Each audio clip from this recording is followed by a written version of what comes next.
آج میں لائی ہوں عیشا گل کے ناول لبوں پہ ٹہری دعا ہو تم کی 76 ایپیسوڈ۔ کیسی ہو مس بیلا ڈیوڈ مارک؟ کھٹاک کی آواز سے ایک دم سے بھاری چڑچڑاتا دروازہ کھلا اور ایک مضبوط جان وجود کمرے میں داخل ہوا۔ بھاری مردانہ آواز جس میں بیک وقت غصہ، نفرت، تمسخر اور نہ جانے کون کون سا زہر چھلک رہا تھا اس ویرانے میں اٹھی۔ سامنے موجود ملگجے لباس میں ملبوس وجود ان قدرے دقت سے آنکھیں کھول کر آنے والے کو دیکھا۔ ارے تم کچھ بول کیوں نہیں رہی؟ اس کی طرف سے خاموشی پا کر وہ بولا۔ اف، میں بھی کتنا پاگل ہوں نا، تمہارا منہ کھولوں گا تو تم بولو گی نا۔ بھول ہی گیا تھا کہ تم تو میری مرضی کے بنا بول بھی نہیں سکتی۔ ایک زوردار کہکا گونجا اور پھر اس نسوانی وجود کے لبوں سے بندی ٹیپ اتار دی گئی۔ ایک دم سے ٹیپ کھینچنے پہ اس کے لبوں سے درد بھری سے اسکاری نکلی۔ تو اب بتاؤ مس بیلا ڈیوڈ، کیسی ہو تم؟ اس نے اپنا سوال پھر سے دہرایا۔ زندہ ہوں، دیکھ کر مایوس تو ہوئے ہوگے۔ وہ سرخ انگارہ آنکھوں سے مقابل کو دیکھتی بولی۔ تم زندہ اسی لیے ہو کیونکہ میں نے یعنی ارحم جلال خان نے تمہیں زندہ رکھا ہے، ورنہ تم جیسے انسان جو دوسروں کی زندگی کے دشمن ہوں انہیں پیدا ہوتے ہی مار دینا چاہیے۔ وہ ارحم جلال تھا جو اپنے لفظوں کا زہر مقابل کی سماعتوں میں انڈیل رہا تھا۔ یہ ایک نیم تاریک اور خالی کمرہ تھا جس میں ارحم جلال کی آواز دیواروں سے ٹکرا کر پورے کمرے میں گونجتی، سماعتوں کے پردے پھاڑتی محسوس ہو رہی تھی۔ اس کے روبرو وہ وجود رسیوں سے جکڑا کرسی سے بندھا ہوا تھا جس کی نیم باں آنکھوں میں بھی ارحم کے لیے نفرت نہیں تھی بلکہ شدید زہریلا پن تھا جسے وہ نفرت ہی سمجھتی تھی۔ ویسے کیسا لگ رہا ہے نئی جگہ شفٹ ہو کر؟ کوئی کمی تو نہیں؟ پرانے گھر کو مس تو کر رہی ہوگی۔ دراصل کیا ہے نا، میں اس گھر کو بیچ رہا ہوں تو تبھی اب سے تمہیں اس جگہ رہنا پڑے گا۔ ارحم اسے یوں پوچھ رہا تھا جیسے وہ یہاں مہمان ہو، بلکہ مہمان خاص ہو۔ قید ہمیشہ قید ہی ہوتی ہے ارحم جلال خان، پھر بھلے وہ قید جیل کی ہو یا محل کی، اس سے فرق نہیں پڑتا۔ بات اس نے ٹھیک کہی تھی۔ کیسا محسوس ہوتا ہے میری قید میں؟ ارحم اس کے قریب ہوا اور اس پہ جھک کر اس کے بالوں کی لٹ کو اپنی انگشت شہادت پہ رول کرتا ایک آنکھ دبا کر بولا تو آنکھوں میں شدید زہریلے تاثرات رکھنے والی اس لڑکی کا دل ایک لمحے کے لیے اس کی قربت، اس کے لمس اور مدھر لہجے پہ ڈاواڈول سا ہو گیا، مگر اگلے ہی پل اس نے خود کو واپس اسے خول میں باندھ لیا۔ تمہاری قید میں رہنے کے بجائے میں موت کو گلے لگانا پسند کروں گی، وہ لفظوں کو بھینچ کر بولی، مگر تمہاری آنکھیں تو کچھ اور ہی کہتی ہیں۔ پتہ نہیں کیوں مجھے ان میں اپنے لیے کہیں کوئی نرم سا تاثر دکھائی دیتا ہے۔ شاید میری بینائی کمزور ہے یا پھر تم واقعی مجھ پہ مر مٹی ہو۔ ارحم اب کے وہی انگشت شہادت اس کے چہرے پہ پھیرتا بولا تو بیلا ڈیوڈ مارک نے بہت مشکل سے اپنے دل پر جبر باندھا۔ میں نے کہا نا، تم پہ مرنے کی بجائے میں جان سے مرنا پسند کروں گی، وہ اسی تنفر سے بولی۔ بہت شوق چڑھا ہے تمہیں مرنے کا، آج تمہارا یہ شوق پورا کر ہی نہ دوں۔ یہ کہتے ہوئے ارحم نے وہی ہاتھ جو پہلے اس کے چہرے پہ پھیر رہا تھا اب کی اس کی گردن کے عقب میں لے جا کر اس کے بالوں کو ایک جھٹکے سے اپنی مٹھی میں بھینچا۔ تکلیف کا زور آور احساس بیلا کی رگوں میں دور اٹھا۔ تم اور کر بھی کیا سکتے ہو وحشی درندے کہیں گے؟ درد کا احساس اٹھا تو بیلا کا غصہ مزید ہوتا ہے۔ میں اگر وحشی درندہ ہوتا تو تمہارے کنوارے پن کی اب تک دھچیاں اڑا چکا ہوتا، اپنی ماں کا بدلہ تم سے بہت آسانی سے لے سکتا تھا، مگر میں تمہارے باپ کی طرح جانور نہیں ہوں، میں انسان ہوں جس میں احساس نامی چیز ابھی بھی موجود ہے، اور شکر کرو کہ اسی احساس کے سبب پچھلے 10 مہینے تم قید کے باوجود بھی سانسیں بھر رہی ہو۔ آرام دہ بستر، آرام دہ لباس اور لذت بخش کھانا تمہارے جینے کا سامان ہے، ورنہ اگر میں ظلم پہ اتر آتا تو تمہیں تڑپا تڑپا کر مارتا۔ تمہیں کیا لگتا تھا کہ میں کبھی جان ہی نہیں پاؤں گا کہ تم اس خبیث کی اولاد ہو؟ تم اگر پاتال میں بھی ہوتی تو ارحم جلال خان تمہیں وہاں سے بھی نکال لاتا اور تمہارے ٹکڑے ٹکڑے کر کے کتوں کو ڈال دیتا، مگر شکر مناؤ کہ میں نے تمہیں ابھی تک زندہ سلامت رکھا ہے، ورنہ تم نے جو کچھ کیا ہے اور جو کچھ کرنے والی تھی اس کے بعد سے تو میں تمہیں زندہ درگور کر کے رکھ دیتا۔ وہ اس پہ جھکا، اس کے بال دبوچے دبی آواز میں گرایا، آنکھوں سے زہر ٹپک رہا تھا۔ ہاں تو کیوں چھوڑ رکھا ہے مجھے زندہ؟ مار ڈالو مجھے بھی، کم از کم اس قید سے رہائی تو مل جائے۔ بابا مشکل چلائی کیونکہ جسم بے جان سا ہو رہا تھا، آواز میں جیسے صدیوں کی تھکان تھی۔ کاش کہ مار سکتا، مگر میں نے کہا نا کہ میں تمہارے باپ کی طرح نہیں ہوں جس کا مشغلہ ہی لوگوں کا خون بہانا ہے۔ ارحم کے لفظوں پہ تمسخر تھا۔ میرا باپ قاتل نہیں ہے، قاتل تم ہو، تم نے مارا ہے میری ماں کو اور میرے باپ کو بھی ایک جھوٹے مقدمے میں جیل کروا رکھی ہے۔ میرا باپ بے قصور ہو کر بھی جیل کاٹ رہا ہے۔ وہ ارحم کو قاتل مانتی تھی۔ تمہارا باپ قاتل ہے، کمینہ ہے، ذلیل ہے، عزتوں کا لٹیرا ہے۔ تم 1000 بار ماننے سے انکار کرو گی تو میں بھی 1000 بار یہ الفاظ دہراؤں گا۔ رہی تمہاری ماں تو تمہاری ماں کو مارنے والا بھی تمہارا باپ ہی تھا، اسے مار کر انڈیا سے فرار ہو کر یہاں چلا آیا۔ یہی تو کام ہے اس کا، لوگوں کو مارنا اور پھر چند سالوں کے لیے ملک سے فرار ہو جانا۔ یہ سب باتیں وہ پہلے بھی کر چکا تھا، بلکہ جب جب آتا تھا تب تب کرتا تھا، دونوں کے بیچ کبھی کوئی نئی بات نہیں ہوتی تھی۔ جھوٹے ہو تم۔ وہ ان 10 مہینوں میں اسے کبھی سچا مان ہی نہیں پائی تھی۔ یو نو واٹ ارحم جلال، کچھ بھی ہو سکتا ہے مگر قاتل نہیں۔ ارحم کو لفظ قاتل ڈنگ کی مانند لگتا تھا۔ وہ ایک ایک لفظ چھپا کر بولا تو نہ جانے کیوں ارحم کے لفظوں اور آنکھوں کی سچائی پہ بیلا کا دل ڈگمگایا۔ دل چاہا یقین کر لے مگر نہیں، اسے نہیں کرنا تھا۔ مجھے جھوٹا کہو، فریبی کہو، بے شرم کمینہ، جو چاہے کہو، مگر آج کے بعد اگر مجھے قاتل کہا تو تمہاری جان لے کر واقعی پہلا قتل سر انجام دے دوں گا۔ وہ اسے وارننگ کرتا بولا مگر بیلا اس کی دھمکیوں سے ڈرنے والی نہیں تھی۔ میرا باپ قاتل نہیں ہے، وہ آپ کی بار بولی تو واقعی ارحم کو قاتل بولنے سے گریز کیا۔ تم نہیں ماننا چاہتی تو مت مانو، مگر افسوس ہے تم پر کہ تمہارا باپ تمہیں بھی بدلے کے لیے استعمال کر رہا ہے۔ تمہارے ذریعے مجھ سے بدلہ لینے چلا تھا۔ تم باپ کی محبت میں اسپین چلی آئی، اس نے میرے بارے میں جو بھی غلط بیانی کی تم نے آنکھیں بند کر کے حرف حرف کو سچ مان لیا۔ اس نے مجھے تمہاری ماں کا قاتل کہا اور تم مجھے اور میرے اپنوں کو نقصان پہنچانے چلی آئی، جان سے مارنے چلی تھی انہیں۔ ارے تم نے تو چھوٹے معصوم بچے کو بھی نہ چھوڑا، میری جان کے ٹکڑے کو میرے انو کو کڈنیپ کرنے چلی تھی، صرف اس خبیث کی غلط بیانی پہ یقین کر کے۔ اس کے بال ابھی بھی ارحم کی مٹھی میں جھکڑے ہوئے تھے۔ مجھے موقع ملا تو میں دوبارہ بھی وہی سب کروں گی، سنا تم نے؟ وہ نڈر پن سے بولی۔ اور میں تمہیں موقع دوں گا ہی کیوں بیلا سویٹ ہارٹ، میں تو تمہیں ہمیشہ اسی طرح اپنی قید میں رکھوں گا۔ وہ دانستہ وہی میٹھا انداز اپناتا بولا جس سے ہر بار بیلا کی بولتی بند ہو جایا کرتی تھی۔ یہ وہ شخص تھا جس کی قید میں وہ پچھلے کئی مہینوں سے تڑپ رہی تھی، جسے وہ قاتل مانتی تھی، مگر اس کے باوجود بھی وہ اس قاتل سے ملی اس پہلی نظر کو نہیں بھول پائی تھی جس نے اسے گھائل کر کے رکھ دیا تھا۔ ارحم جلال کو اس نے پہلی بار مہینوں قبل دیکھا تھا اور وہ پہلی نظر اسے کبھی بھول ہی نہ سکی۔ وہ اس پہلی نظر میں ایسا قید ہوئی کہ آج تک نکل نہ پائی، مگر اس کے ساتھ ظلم یہ ہوا کہ جس کو وہ اپنی ماں کا قاتل سمجھ کر نقصان پہنچانے چلی تھی وہ کوئی اور نہیں بلکہ وہی شخص نکلا جس کو وہ کب سے دل دیے بیٹھی تھی۔ بیک وقت ایک قاتل سے نفرت اور محبت کرنا اس کے لیے آسان نہیں تھا۔ کھلا آسمان اور دن کا اجالا تمہیں صرف اس کمرے کی کھڑکی سے ہی دیکھنا نصیب ہوگا۔ میں تمہیں اپنا کو نقصان پہنچانے کے لیے کسی صورت آزاد نہیں کر سکتا۔ تم 10 مہینے تو کیا، اگلے 10 سال تک بھی یہیں سڑتی رہو گی۔ وہ اپنی مٹھی کھولے اس کے بالوں کو رخائی بخشتا پیچھے ہٹا۔ یہ تمہاری بول ہے کہ میں مزید تمہاری قید برداشت کروں گی، ساری رسیاں، سارے دروازے توڑ کر ایک دن یہاں سے فرار ہو جاؤں گی، اور جس دن میں یہاں سے فرار ہو گئی نا ارحم جلال، وہ دن تمہاری زندگی کا آخری دن ہوگا۔ اس نے ارحم کو دھمکی لگائی۔ پہلے فرار تو حاصل کر لو، پھر بڑی بڑی باتیں بھی کر لینا۔ ارحم نے اس کا مذاق اڑایا۔ تو آخر سمجھتے کیا ہو خود کو؟ وہ اپنی بے بسی پہ چلا اٹھی تھی۔ میں ارحم جلال خان، وہ جو بدلہ لینے پہ آ جائے تو پھر اسے کسی کا باپ بھی نہیں روک سکتا۔ وہ خان جو ہمیشہ اپنے غصے کو قابو میں رکھتا ہے، پر جب اس کا غصہ قابو سے باہر ہو جائے تو پھر وہ مقابل کو تہس نہس کر کے رکھ دیتا ہے۔ سو مس بیلا ڈیوڈ مارک، اس خان کے غصے سے جتنا ہو سکے بچ کر رہو، ورنہ اگلی سانس لینا نصیب نہیں ہوگی۔ وہ بیلا کا چہرہ ہاتھ میں دبوچتا بولا۔ بیلا کا جبڑا دکھنے لگا۔ بیلا ڈیوڈ مارک نے ڈرنا نہیں صرف لڑنا سیکھا ہے، اور میں اپنی آخری سانس تک تم سے لڑوں گی ارحم جلال۔ وہ بھی اس کی آنکھوں میں آنکھیں ڈال کر ایک ایک لفظ پہ زور دیتی بولی۔ یاد ہے آخری بار تم مجھ سے لڑی تھی، میرے بازو پہ اپنے چڑیلوں جیسے ناخن گاڑے تھے، تمہاری وجہ سے میری بیوی نے مجھ پہ شک کیا، بس اسی لیے اس بار ملاقات سے قبل تمہارے ہاتھوں کو باندھ دیا گیا ہے، کیونکہ اس بار میں کوئی رسک نہیں لے سکتا۔ اس بار تو میری بیوی میرا قتل ہی کر ڈالے گی۔ ویسے تم کیا کہہ رہی تھی کہ مجھ سے لڑو گی؟ کہ تم خود پہ ایک نظر ڈالنا پسند کرو گی؟ میرا مطلب ہے کہ کیا خالی خولی زبان سے ہی لڑنا چاہو گی؟ ارحم نے ہنستے ہوئے اس پہ واضح کیا کہ لڑنے کے لیے اس کا آزاد ہونا ضروری ہے، صرف زبان سے کام نہیں چلے گا، کیونکہ اس کی زبان ارحم کے سامنے جتنی بھی چلے اسے فرق نہیں پڑتا۔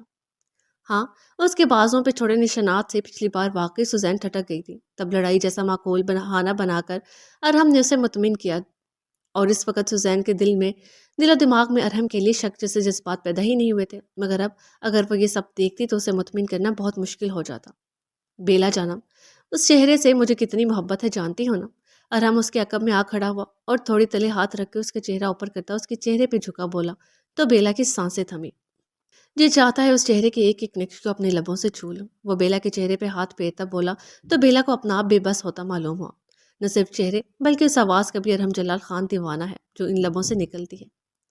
ارحم نے اب کہ اس کے لبوں کو چھوا تو بیلا کا دل تھمسا گیا، اس نے بے ساختہ لب بھینچے، اور آنکھوں میں تو مجھے اپنا آپ کھوتا معلوم ہوتا ہے۔ وہ اس کی آنکھوں میں دیکھتا انگشت شہادت سے باری باری دونوں آنکھوں کو چھونے لگا تو بیلا نے بے ساختہ آنکھیں میچ ڈالی، اور اس وجود سے وہ اس پہ مزید جھکا اور اس کے کان سے لب جوڑے۔ اس وجود سے تو مجھے عشق ہے، سنا تم نے؟ عشق ہے مجھے۔ وہ اس کے سماعتوں میں رس کھولتا پیچھے ہٹا اور پھر اس کے روبرو چلایا۔ بیلا کی بے لگام ہوتی سانسوں کا شور سنتا اور بے حال ہوتی حالت کو دیکھ کر وہ ایک دم سے کہکا لگا کر ہنس پڑا۔ تو بیلا نے استجاب سے اسے دیکھا۔ اس کی ہنسی میں کس قدر تمسخر تھا، وہ بیلا کا خون جلا کر رکھ گیا۔ یہ سب سننے کے بعد کسی خوش فہمی میں مبتلا مت ہو جانا بیلا ڈیوڈ مارک، کیونکہ یہ صرف میری نظریں اور دل ہے جو ڈگمگا جاتا ہے اور بھول جاتا ہے کہ… اس نے لمحے بھر کا توقف کیا، کرسی کے دونوں بازوؤں پہ ہاتھ رکھے اس پہ جھکا اور دوبارہ گویا ہوا۔ بھول جاتا ہے کہ جس وجود سے عشق کا میں دعویدار ہوں، وہ وجود در حقیقت بیلا ڈیوڈ مارک کا ہے، وہ بیلا جس سے مجھے محبت نہیں بلکہ نفرت ہونی چاہیے، اور یہ سچ ہے کہ مجھے واقعی تم سے نفرت ہی ہے، بے انتہا نفرت۔ اس کے چہرے پہ جھکا وہ زہر اگل رہا تھا، اس کی نفرت میں لپٹے الفاظ بیلا کا دل چیر کر رکھے۔ جب نفرت ہے تو محبت کا دعویٰ کیوں کرتے ہو؟ کیوں کھیلتے ہو میرے جذبات کے ساتھ؟ وہ چلائی۔ ہاں، وہ مانتی تھی کہ ارحم کی ایسی باتوں سے اس کے جذبات جاگ اٹھتے تھے، مانتی تھی کہ کتنا بھی نفرت کا دعویٰ کیوں نہ کر لے، مگر دل اس کا آج بھی اسی ارحم پہ مرتا ہے جسے اس نے پہلی بار دیکھا تھا۔ کیونکہ مجھے مزہ آتا ہے تمہارے جذبات کے ساتھ کھیلنے کا، تمہیں خوش فہمی میں مبتلا کر کے پھر اس خوش فہمی کا گلا گھونٹنے کا۔ وہ تمسخرانہ ہنکارا برتا بولا۔ تم کہتے ہو تمہیں میرے وجود سے عشق ہے، میرے چہرے سے محبت ہے، میری آواز کے تم دیوانے ہو، اور میری آنکھوں میں تمہیں اپنا آپ ڈوبتا محسوس ہوتا ہے۔ جب تمہیں مجھ سے نفرت ہے تو کیوں کہتے ہو ایسا؟ وہ درد بھرے لہجے میں استفسار کر رہی تھی۔ میں نے کب کہا کہ مجھے تمہارے وجود سے عشق ہے؟ میں نے تو کہا کہ مجھے اس وجود سے عشق ہے۔ اس نے بیلا کی طرف اشارہ کیا۔ جب بھول جاتا ہوں تو یہ کہتا ہوں، مگر جب یاد آتا ہے کہ یہ وجود در حقیقت تمہارا ہے تو پھر نفرت ہونے لگتی ہے اس سے۔ یوں سمجھ لو کہ ارحم جلال خان تمہیں نہیں دیکھتا بلکہ تم میں اپنی محبت کو دیکھتا ہے، اس لیے جب میں تم سے ایسی باتیں کروں تو خوش فہم مت ہو جایا کرو، کیونکہ مجھے تم سے محبت مرتے دم تک نہیں ہو سکتی۔ نہ چاہتے ہوئے بھی ارحم نے اس پہ واضح کر دیا کہ وہ اسے نہیں دیکھتا بلکہ اس میں کسی اور کو دیکھتا ہے۔ کون ہے وہ؟ بیلا نے دل پہ پتھر رکھتے ہوئے پوچھا۔ وہ میرا عشق ہے۔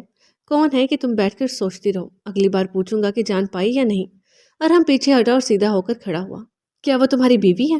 اس نے اب کی بیوی کا پوچھا۔ کہا نا کہ اگلی بار پوچھوں گا، تب تک اندازے لگاتی رہو، کیونکہ ہر بات کا جواب دینا میں ضروری نہیں سمجھتا۔ ارحم نے شانے اچکا کر کہا وہ اگر اسے بتا دیتا تو وہ اس کے ساتھ جڑے اس رشتے کو بھی اپنے ٹارگٹ میں شامل کر لیتی اور اس رشتے کو بھی نقصان پہنچانے کا ایک پکا ارادہ کر لیتی۔ تھک گئی ہوگی تم کب سے یہاں بیٹھے بیٹھے، میں جولی کو بھیجتا ہوں، وہ تمہیں کھول دے گی اور کھانا دے گی، تو بنا نخرے کے کھا لینا اگر زندہ رہنا چاہتی ہو تو۔ یہ کہتے ہوئے ارحم نے ٹیپ واپس اس کے منہ پہ چپکا دی۔ اس نے سر دائیں بائیں کرتے ہوئے اس ٹیپ سے بچنا بھی چاہا مگر بے فائدہ۔ ویسے میں نے تو اسے کہا تھا تمہیں بس ایک زنجیر باندھ دے، اس سے بھی کام چل جائے گا، مگر شاید وہ اپنے باس کی کچھ زیادہ ہی سیفٹی چاہتی ہے، ڈائریکٹ رسیوں سے ہی باندھ دیا۔ ہاں ہاں ہاں۔ ارحم اس کی حالت کا مزہ لیتا ہنستا گیا۔ اب بس وہ ارحم کو گھور ہی سکتی تھی، بول نہیں سکتی تھی۔ چلتا ہوں اب، اپنا خیال رکھنا میری پیاری بیلا رانی۔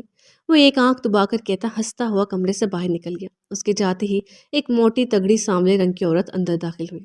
اس موٹی کو دیکھ کر تو بیلا کا دل ہی کانپ اٹھتا تھا۔ شروع میں اس نے اس موٹی سے مقابلہ کرنے کی کوشش کی تھی، 2-4 بار پنگے لیے تھے، مگر اس کا 2.5 کلو کا ہاتھ جب بیلا کے 14 طبق روشن کر گیا تو اس کے بعد سے بیلا نے اس کو چھونے سے پرہیز ہی کیا، کیونکہ وہ پل بھر میں ہی بیلا کی ہڈیوں کا سرما بنا کر رکھ دیتی۔ جان، آج چائے میں چینی نہیں ڈالی کیا؟ آغا فارس ناشتے کی ٹیبل پہ موجود تھے اور اب چائے پی رہے تھے، مگر چائے کا ایک ہی گھونٹ بھرتے ہوئے ساختہ بولے۔ ڈالی تو ہے، کیوں کم ہے کیا؟ ایزل چونکی، کیونکہ اس نے ابھی تو خود شوگر کیوب ڈال کے مکس کی تھی۔ کم تو کیا، سرے سے ہے ہی نہیں، خود پی کر دیکھو ذرا۔ آغا فارس نے کپ اس کے لبوں کے آگے کیا۔ ارے اچھا بھلا میٹھا ہے تو صحیح۔ گھونٹ بھرتے ہی وہ بول اٹھی۔ وہ تو اب ہوا ہے نا تمہارے میٹھے لبوں کے چھونے سے۔ وہ اسے ٹوکا دیتے لبوں پہ تبسم لیے بولے تو ایزل مسکراتی ہوئے نے گھورنے لگی۔ اب سے تم میری چائے روز ایسے ہی میٹھی کرو گی، کل سے نو شوگر کیوبس، اوکے؟ انہوں نے اس کی ناک دباتے ہوئے کہا۔ اور میری چائے وہ پھیکی رہے گی کیا؟ وہ نروٹھے پن سے بولی۔ ابھی میٹھی کیے دیتا ہوں۔ انہوں نے جٹ سے ایزل کی چائے کا کپ اپنے لبوں سے لگا لیا تو وہ ہنس پڑی۔ ویسے کہتے ہیں کہ جھوٹا کھانے سے پیار بڑھتا ہے، مگر میں سوچ رہا تھا کہ اگر ہم روز ایسے ہی ایک دوسرے کا جھوٹا کھاتے پیتے رہے تو کہیں پیار کی زیادتی ہی نہ ہو جائے۔ وہ ایزل کا کپ اس کی طرف بڑھاتے بولے۔ تو ہو جانے تھے نا زیادتی، آپ کا ہی فائدہ ہے۔ وہ اپنی مسکراہٹ چھپانے کو کپ لبوں سے لگا گئی۔ تھوڑا فائدہ تم بھی لے لیا کرو سویٹ ہارٹ، میں منع تھوڑی نہ کرتا ہوں۔ وہ سر جھکا کر اس کے جھکے چہرے کو دیکھتے بولے۔ ابھی تو مجھے پراٹھا لینا ہے، رکھے میری پلیٹ میں۔ وہ شرماہٹ بگاتی اور بھوک جگاتی بولی۔ ابھی تو تم نے کھایا ہے پراٹھا، ابھی کو چاہیے کیا؟ وہ پراٹھا اٹھا کر اس کی پلیٹ میں رکھتے بولے۔ ہاں تو بس ایک ہی کھایا ہے نا؟ وہ معصومیت سے بولتی نوالا توڑنے لگی۔ اور وہ جو 2 سویٹ ٹوسٹ اور سینڈوچ کھایا اس کا کیا؟ وہ ایک آبرو چکا کر بولے۔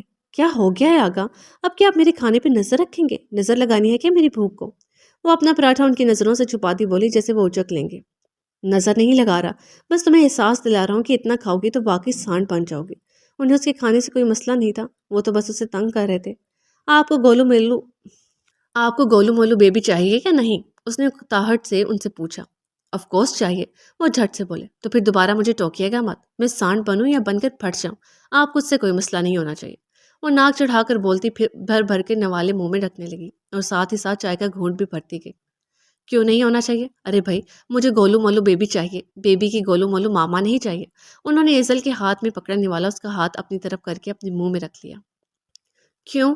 میں موٹی ہو کے آپ کو اچھی لگنا بند ہو جاؤں گی کیا؟ اس نے کل والا سوال پوچھا۔ اچھا برا لگنے کی بات نہیں ہے، مسئلہ کچھ اور ہے۔ وہ کچھ سوچ کر مسکرایا۔ کیسا مسئلہ؟ اس نے کھانے سے ہاتھ روک کے پوچھا۔ تم موٹی ہو گئی تو میں تمہیں اٹھاؤں گا کیسے؟ میری تو کمر ہی ٹوٹ جائے گی تمہارا وزن اٹھاتے ہوئے۔ وہ یوں فکر سے بولے جیسے واقعی یہ پریشانی کی بات ہو، جبکہ ایزل کا تو مسئلہ جان کر منہ ہی کھل گیا۔ میرے موٹے ہونے کا اصل مسئلہ آپ کو یہ ہے کہ آپ میرا وزن ہی سنبھال سکیں گے؟ اف، کتنے بدتمیز ہیں آپ آگا۔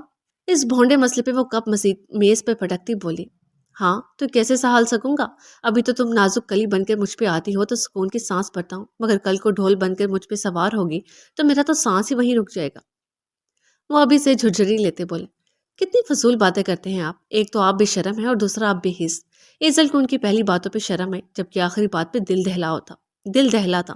تو مسز، آپ ہی بتاؤ، آپ کو کیسی باتیں پسند ہیں، میں وہ کر لیتا ہوں۔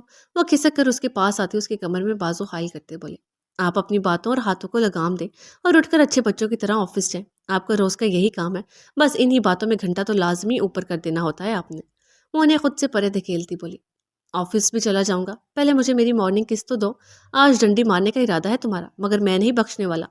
ایزل بھول گئی تھی مگر انہیں اچھے سے یاد تھا کہ ایزل نے انہیں آج مارننگ کس نہیں دی۔ آپ بخش دیں، ایسا ہوا بھی ہے کبھی؟ وہ منہ بسوڑتی بولی اور آدھا پراٹھا واپس ہاٹ پاٹ میں رکھ کر چائے کے گھونٹ بھرنے لگی۔ ایسے کیا دیکھ رہے ہیں، اپنی چائے پوری پئیں اور چلتے بنے۔ اس نے ان کی توجہ ادھوری پڑی چائے کی جانب کرانا چاہی، مگر وہ چائے کو فل اگنور مارتے اٹھ کھڑے ہوئے۔ ٹھیک ہے چلتا ہوں پھر، تم کرو آرام سے ناشتہ۔ وہ سنجیدگی سے کہتے اٹھ کھڑے ہوئے، جبکہ ایزل کو تعجب ہوا کہ اب یہ اس کی کس بات میں اتنا سنجیدہ ہو گئے کہ اتنی جلدی بخش کے جا رہے ہیں۔ آپ واقعی جا رہے ہیں؟ اس نے اپنی حیرت دور کرنے کو پوچھا۔ تمہیں کوئی شک ہے کیا؟ نہیں، میرا مطلب ہے کہ ابھی تو آپ کہہ رہے تھے کہ آپ کو مارننگ کس چاہیے اور اب آپ جا رہے ہیں۔ بے ساختہ اس کے منہ سے نکلا تو اس نے زبان دانتوں تلے دبائی۔ تم نے خود ہی تو کہا میں کبھی بخشتا نہیں، تو خوش ہو جاؤ، اب آج بخش رہا ہوں۔ وہ بے پرواہی ظاہر کرتے شانے اچکا کر بولے تو ایزل بھی اٹھ کھڑی ہوئی۔ ہاں تو میں نے کب کہا کہ بخشیں؟ مجھے پتا ہے آپ ایسے چلے گئے تو سارا دن نہ مجھے چین آئے گا نہ آپ کو۔ وہ یہ کہتے آگے بڑھتی، ان کے ماتھے پہ کس کرنے کے بعد دونوں گالوں کو بھی باری باری چوما تو وہ بے ساختہ مسکرا اٹھے۔ اب ہوئی نا حقیقی معنوں میں میری صبح۔ وہ اس کی کمر کی طرف بازو حائل کرتے بولے۔ جب دینی ہی ہوتی ہے تو نخرے کیوں کرتی ہو، پہلی بار میں ہی دے دیا کرو۔ وہ اس کے ماتھے سے ماتھا جوڑتے بولے۔ کیونکہ بے شرم آپ ہیں، میں نہیں، جو پہلی بار میں ہی دے دوں، اور ویسے بھی نخرے نہیں کروں گی تو اتنی اچھی کیسے لگوں گی آپ کو؟ وہ ایک ادا سے بولی تو آگا فارس کی ہنسی نکل گئی۔ پوائنٹ، آپ نخرے نہیں کریں گی تو مجھے اتنی پیاری کیسے لگیں گی مسز؟ وہ مسز کی ناک سے ناک ٹچ کرتے بولے اور پھر اس کے لبوں پہ جھک گئے، مگر جیسے ہی انہوں نے ایزل کے لبوں کو چھوا تبھی مینا دستک دیے بغیر اندر چلی آئی، مگر پھر ہڑبڑا کر رخ پھیر لیا۔ اوہ سوری صاحب جی، میں نے کچھ نہیں دیکھا۔ اس نے جلدی سے آگا فارس سے معذرت کی، کیونکہ جانتی تھی کہ ڈانٹ بھی انہی سے پڑے گی، جبکہ اس کی آواز پہ دونوں کرنٹ کھا کر ایک دوسرے سے پیچھے ہٹے۔ آگا فارس کے ماتھے پہ شدید قسم کی ناگواری کے بل پڑے، انہیں مینا کی اس حرکت پہ آج اچھی خاصی تپ چڑھ گئی تھی۔ یہ لڑکی آج مجھ سے نہیں بچے گی ایزل، اس کو میں تمیز سکھا کر تھک گیا ہوں، مگر یہ ایک نمبر کی ڈھیٹ ہڈی ہے۔ رکو ذرا، آج تو میں اس کا علاج کر کے ہی دوں گا۔ رکو ذرا، آج تو میں اس کا علاج کر ہی دوں۔ وہ غصے سے کہتے مینا کی طرف بڑھنے کو تھے جب ایزل نے جلدی سے ان کی کلائی پکڑی۔ او ہو آگا، اسے کچھ مت کہے گا، بیچاری کو برا لگ جائے گا۔ ایزل نے مینا کو ڈانٹ سے بچانا چاہا، جبکہ رخ پھیرے کھڑی مینا ان کی بڑبڑاہٹ ٹھیک سے سن نہیں پا رہی تھی، مگر اتنی ضرور سمجھ آ رہی تھی کہ اس کو ڈانٹنے کی پلاننگ ہو رہی ہے۔ اللہ جی بچا لینا پلیز، میرا تو کوئی قصور نہیں، یہ تو صاحب ہی جب دیکھو بیگم سے چپکے رہتے ہیں۔ مینا بڑبڑاتی ہوئی دعا کرنے لگی۔ بیچاری کو صرف برا نہیں لگے گا بلکہ بیچاری آج رو بھی پڑے گی۔ یہ تمہاری جو بیچاری ہے نا، یہ ہر دفعہ میرا اچھا بھلا موڈ غارت کر کے رکھ دیتی ہے۔ آگا فارس ایزل سے اپنی کلائی چھڑواتے بولے۔ مینا یہاں آؤ، وہ کڑک دار آواز میں بولے، جبکہ مینا وہیں جمی رہی۔ تم نے سنا نہیں میں نے کیا کہا؟ یہاں آؤ، وہ گرج کے بولے تو وہ مرے مرے قدم اٹھاتی ان کی طرف چلی گئی۔ آگا جانے دینا، ایزل نے پھر سے سفارش کی۔ مجھے بتاؤ میں تمہیں کس زبان میں سمجھاؤں جو تمہیں سمجھ آ جائے؟ وہ کڑی نگاہیں اس پہ گاڑے بولے۔ چپ کیوں ہو، جواب دو۔ کیا تم میں مینرز نام کی کوئی چیز نہیں، کوئی تمیز نہیں کہ یوں منہ اٹھا کر ہر جگہ نہیں چلے آتے؟ کیا تم یہ سب جان بوجھ کر کرتی ہو، یا تمہاری عقل کا خانہ واقعی اتنا چھوٹا ہے کہ اس میں کوئی میری بات سماتی نہیں؟ آج وہ اس کی یہ حرکت نظر انداز کرنے کے موڈ میں نہیں تھے۔ صاحب، میں نے تو دستک دی تھی پر شٹ اپ مینا، وہ اپنی صفائی میں بولنے کو تھی جب وہ اسے ٹوک گئے۔ اب تم مجھ سے جھوٹ بھی بولو گی؟ انہیں اس کی جھوٹ پہ اور بھی غصہ آ گیا، جبکہ ایزل نے اسے اس کی جھوٹ پہ افسوس بھری نظروں سے دیکھا۔ تمہیں اس پورے گھر میں گھومنے کی آزادی ہے، کبھی کوئی روک ٹوک نہیں کی میں نے، جہاں دل چاہے رہو، جو چاہے کھاؤ پیو، یہ تک اجازت دے رکھی ہے، مگر تم ہماری نرمی کا یہ فائدہ اٹھاتی ہو کہ ہماری کسی حکم کو سنجیدگی سے لیتی ہی نہیں۔ وہ کچھ زیادہ ہی جلاد بنے کھڑے تھے اور وہ ٹھیک بھی کہہ رہے تھے۔ مینا کو سرونٹ کوارٹر کی بجائے گھر کے اندر ہی ایک کمرہ دے رکھا تھا۔ وہ اگر بدلنا بھی چاہتی تو بھی وہ اعتراض نہ کرتے۔ اس کا جب جو دل چاہتا اسے اجازت تھی کہ ہٹ بنا کر کھا لے، کیونکہ وہ بھی اس گھر کا ایک فرد ہے۔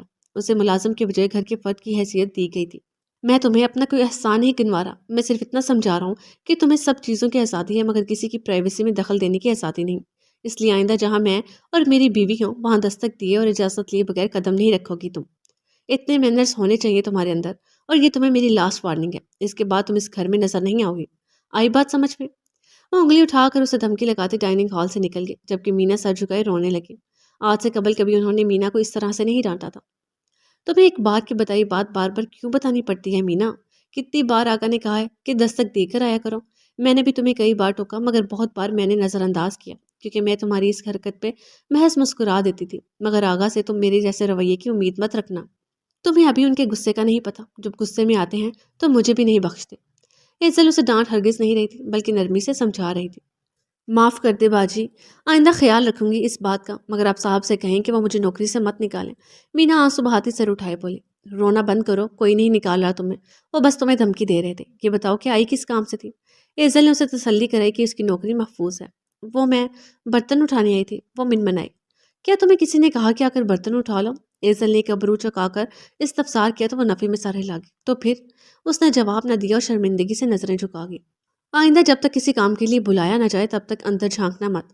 اب اٹھاؤ یہ برتن اور رونا بند کرو۔ ایسا بھی کچھ غلط نہیں کہا آقا نے جو تم نے رونا دھونا شروع کر دیا ہے۔ اب کی ایزل نے بھی اسے ڈانٹا۔ اب آپ تو مجھ سے ناراض مت ہو ایزل باجی۔ مینا روحانی سی ہوئی۔ نہیں ہوں ناراض، مجھے تو بلکہ آقا کی ناراضگی کی فکر ہے۔ میں دیکھوں ذرا جا کر کہ چلے گئے یہ روم میں ہیں۔ وہ ہاتھ جھلا کر کہتی ڈائننگ ہال سے نکلی اور اوپر چلی گئی۔ ابھی کمرے میں داخل ہونے کو ہی تھی کہ باہر نکلتے آغا فارد سے ٹکر ہوئی۔ اوہ سنبھل کر ایزل۔ انہیں فکر ہوئی کہ کہیں ایزل گر نہ جائے۔ آغا آپ گئے نہیں؟ اس نے پوچھا۔ نہیں بس جانے ہی والا تھا، وہ شاید کسی کام سے روم میں آئے تھے۔ آپ نے مینا پہ آج بہت زیادہ غصہ کر دیا، پتہ ہے وہ رونے لگ پڑی تھی۔ ایزل نے افسوس سے بتایا۔ وہ تو میں نے تمہیں پہلے ہی بتا دیا تھا، مگر کیا تمہیں لگتا ہے کہ میں نے اسے بلا وجہ ڈانٹا؟ وہ تو میں نے تمہیں پہلے ہی بتا دیا تھا، مگر کیا تمہیں لگتا ہے کہ میں نے اسے بلا وجہ ڈانٹا؟ اس کے افسوس کو دیکھتے ہوئے انہوں نے پوچھا۔ بلا وجہ تو نہیں، مگر ڈانٹا بہت سختی سے ہے، اصل شکوہ یہی تھا۔ کیا نرمی کی ڈانٹ کا اس پہ اثر تھا؟ تم خود ہی بتاؤ۔ اس سوال پہ وہ نفی میں سر کو جنبش دینے لگی۔ امید ہے اب اس کی عقل میں میری بات اچھے سے بیٹھ گئی ہوگی۔ خیر، اس کی وجہ سے میرا اچھا خاصا جو موڈ خراب ہوا ہے، اب تم پہ فرض ہے کہ تم میرے موڈ کو واپس بحال کرو۔ وہ کیسے؟ ایزل نے برجستگی سے پوچھا۔ جو کام روکا تھا وہ وہیں سے کنٹینیو کر کے۔ وہ پھر سے اپنے اسی شوق موڈ میں لوٹتے بولے، مگر وہ تو آپ کر رہے۔ بولتے بولتے ایزل نے زبان تانتوں تلے دبائی۔ اوہ ہاں، خوب یاد دلایا، وہ تو پہلے ہی تیار تھے، ایزل نے بتا کے غلطی کی۔ آگا آپ کو آفس سے دیر ہو رہی ہے، چھوڑے نا یہ سب اور جائیں اب۔ ایزل پہلے ہی 2 قدم پیچھے ہٹ گئی۔ وہ آفس میرا ہے اور میں کسی کے ماتحت نہیں ہوں جو دیر سویر ہونے پہ کسی کے آگے جواب دہ ہونا پڑے۔ میں اگر کسی کے سامنے جواب دہ ہوں تو وہ ہے صرف میری بیگم۔ سو بیگم جان پاس آؤ۔ وہ اسے بازو سے اپنی طرف کھینچتے بولے، چاہے تو میری ادھوری ہی رہ گئی مگر اس کی طلب میں یہاں سے پوری کرنا چاہتا ہوں۔ آخری چیز جو تم نے ان لبوں سے لگائی وہ چائے ہی تھی نا؟ وہ ایک آنکھ دبا کر انگلی سے اس کے لبوں پہ دستک دیتے بولے تو وہ جھیم کے نظریں جھکا گئی۔ آخری چیز تو ان کے لب ہی تھے جنہوں نے چھوا تھا، مگر لمحے بھر کے لیے، کیونکہ تب بھی اسی وقت مینا ٹپک پڑی تھی۔ آگا جانے دینا، روز روز ضروری ہے کیا؟ وہ جھجکتی ہوئی بولی۔ میرے لیے تو روز 9 سے 10 بار یہ ڈوز لینا بہت ضروری ہے۔ آئی ٹولڈ یو کہ یہ میری انرجی ڈوز ہے، مگر پھر بھی تمہاری شرم کے آگے ناچار مجھے 1-2 پہ ہی گزارا کرنا پڑتا ہے۔ وہ بیچارگی سے بولے، وہ 1-2 مارننگ اور نائٹ کس ہی ہوتی تھی؟ 1-2 بار میں ہی آپ مجھے بے حال کر کے رکھ دیتے ہیں، 9 سے 10 پہ آگے تو میرے حال کا اللہ ہی حافظ ہے۔ وہ بڑبڑائی۔ حال تو جانے من تب بے حال کروں گا جب تم سرخ چوڑا پہنے میرے انتظار میں بیٹھی میرے نام کی مہندی کو تکتی میرا نام ڈھونڈ رہی ہوگی۔ اس دن تمہیں کوئی رعایت نہیں دوں گا۔ وہ اسے ایک جھٹکے سے اپنے ساتھ بھینچتے بولے تو ایزل ان کی دھڑکنوں کو اتھل پتھل کرتی باتوں پہ ایک بار پھر سے نظریں اور سر دونوں جھکا گئی، جبکہ اس کا ایسا کرنا بھی فائدہ کیا، کیونکہ آگاہ فارس اس کا چہرہ اوپر کرتے اپنی منمانی پہ اتر چکے تھے۔ وہ ہاتھوں کو چلاتی انہیں پیچھے ہٹانے کی کوشش کرتی رہی، مگر اس کی مزاحمت بیکار جاتی رہی، کیونکہ وہ وہیں اسے دیوار سے پن کرتے اس کے ہاتھوں کی انگلیوں کو اپنی انگلیوں میں قید کر چکے تھے۔ ایزل کی جان پہ بن رہی تھی، جبکہ وہ اسے چھوڑنے کا نام نہیں لے رہے تھے۔ اف آگا، اب بس بھی کر دینا۔ ذرا بھر کو انہوں نے چہرہ پیچھے کیا تو وہ جلدی سے بولی، جبکہ اسی لمحے آخری زینے پہ قدم رکھتی مینا کے کان کھڑے ہوئے۔ یہ سننا تھا کہ وہ بیچاری جو کسی کام سے آئی تھی سرپٹ نیچے بھاگی۔ اب وہ دوبارہ سے ڈانٹ نہیں کھا سکتی تھی، کیونکہ اس بار تو اس کا قصور بھی نہ ہوتا۔ ایک تو صاحب کو بھی سکون نہیں ہے، بیچاری ایزل باجی ہر وقت ان کے چنگل میں پھنسی ہوتی ہیں۔ چھوئی موئی سی تو ہیں وہ، اور یہ صاحب پورے دیو ہیں دیو۔ بڑبڑاتی ہوئی ایزل کے لیے سہارے افسوس کرتی وہ کچن میں چلی آئی۔ کک برتن دھو رہا تھا، جبکہ وہ آگا فارس کے آفس جانے کا انتظار کرنے لگی، کیونکہ ان کی غیر موجودگی میں ہی وہ گھر میں آزادی سے گھوم سکتی تھی، ورنہ تو ان سے کوئی بھید نہیں تھا۔ کبھی بھی کہیں بھی شروع ہو جاتے تھے رومانس چھاڑنا، اور سختی بیچاری مینا کی آتی تھی۔ کیا بات ہے ارحم، تم کچھ پریشان لگ رہے ہو، اور تم اتنی جلدی واپس آ گئے؟ ارحم فون پہ کسی کو جھڑپ کر فارغ ہوا تو آکانشا اس کی پریشانیوں بے سار صورت دیکھ کر پوچھنے لگی۔ وہ ایک کام کو بول کر ناشتے کے بعد باہر نکل گیا تھا، مگر آدھے گھنٹے میں ہی واپس لوٹ آیا۔ ہاں، وہ جس کام کے لیے گیا تھا وہ ہو نہ سکا، وہ ماتھا مسلتا بولا۔ کس کام کے لیے؟ آکانشا نے پوچھا۔ لو پانی پیو، اور ساتھ ہی میز پہ پڑے جگ سے پانی ڈال کر گلاس اس کی طرف بڑھایا۔ بس تھا ایک کام، اس نے ٹالنا چاہا۔ ایسا کیا کام ہے جو تم مجھے بتانا نہیں چاہ رہے؟ اب بتا بھی دو ارحم، کیوں اتنے ڈسٹرب لگ رہے ہو؟ اسے یوں دیکھ کر آکانشا بھی فکر مند ہو گئی تھی۔ کچھ نہیں یار، گھر کے کاغذات دیے تھے حیدر کو کہ میرے وکیل سے جا کے سائن کروا لے اور ان کی ڈپلیکیٹ نکلوا لے، مگر اس ڈفر نے اوریجنل کے بجائے نقل مجھے دے دی، اور میں بنا چیک کیے وہی اٹھائے چلا آیا۔ اب وہ کاغذات اس ڈیلر کے حوالے کرنے تھے، مگر کرنے سے قبل ہی میں نے دیکھ لیا، ورنہ کتنی شرمندگی اٹھانی پڑتی مجھے۔ ارحم کو رہ رہ کے حیدر پہ غصہ آ رہا تھا۔ کون سے کاغذات؟ کون سا گھر؟ کرنا کیا چاہ رہے ہو تم؟ آکانشا ابھی بھی نہیں سمجھی تھی۔ پہلے تم وعدہ کرو تم غصہ نہیں کرو گی۔ اس نے آکانشا کو پہلے ہی پرسکون رکھنا چاہا۔ ارحم، تم کیوں مجھے الجھا رہے ہو؟ صاف صاف کیوں نہیں بتا رہے کہ کس گھر کے کاغذات تم ڈیلر کے حوالے کرنے والے تھے، اور کیوں؟ وہ جھنجھلا اٹھی تھی۔ آکانشا، میں ہمارا گھر بیچ رہا ہوں۔ ارحم نے گویا آکانشا کے سر پہ دھماکہ کیا۔ ارحم کے لفظوں پہ اس کی چند ثانیے کو تو زبان ہی گنگ رہ گئی۔ واٹ؟ مگر سکتے سے نکلتے ہی وہ چلائے۔ تم ارحم، تم ہمارا گھر بیچ رہے ہو؟ تم نے اسے بیچنے کا سوچا بھی کیسے؟ اسے حیرت و غصہ دونوں ہی آ رہے تھے، بلکہ ارحم کی دماغی حالت پہ شبہ بھی ہو رہا تھا۔ سوچ تو میں نے بہت عرصے پہلے ہی لیا تھا، مگر عمل اب کر رہا ہوں آکانشا۔ میں اس گھر میں قدم نہیں رکھ سکتا، وحشت ہوتی ہے مجھے وہاں، اس لیے بہتر ہے میں اس گھر کو نہیں۔ ارحم، اس سے قبل وہ پھر سے بیچنے کی بات کرتا آکانشا تڑپ کر اسے ٹوک گئی۔ تم ایسا نہیں کر سکتے، وہ گھر صرف تمہارا نہیں میرا بھی ہے۔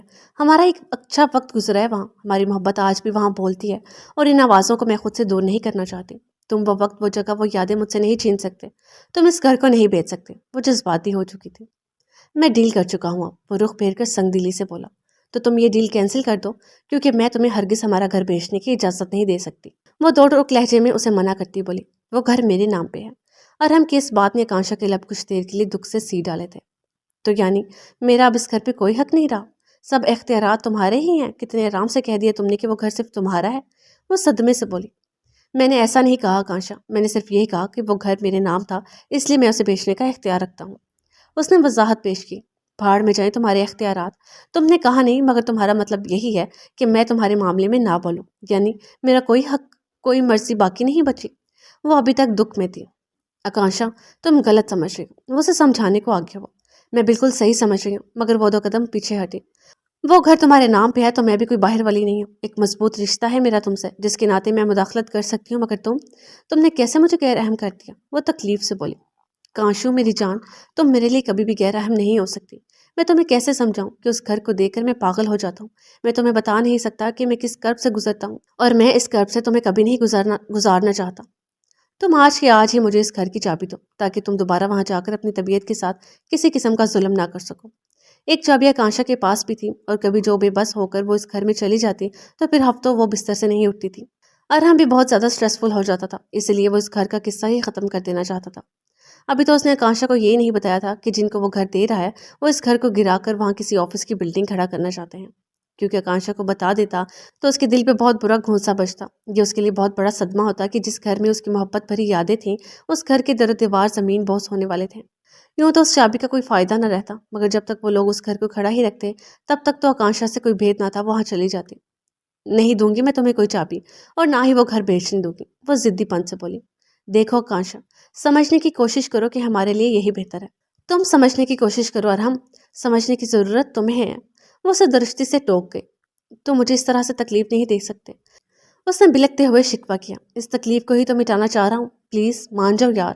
یوں تو ارحم نے پہلے کون سا اس سے اجازت لی تھی، چھپ چھپا کر ہی یہ کام کر رہا تھا، مگر آکانشا کو بتانا بھی ضروری تھا کیونکہ یہ اس کے ساتھ زیادتی ہوتی۔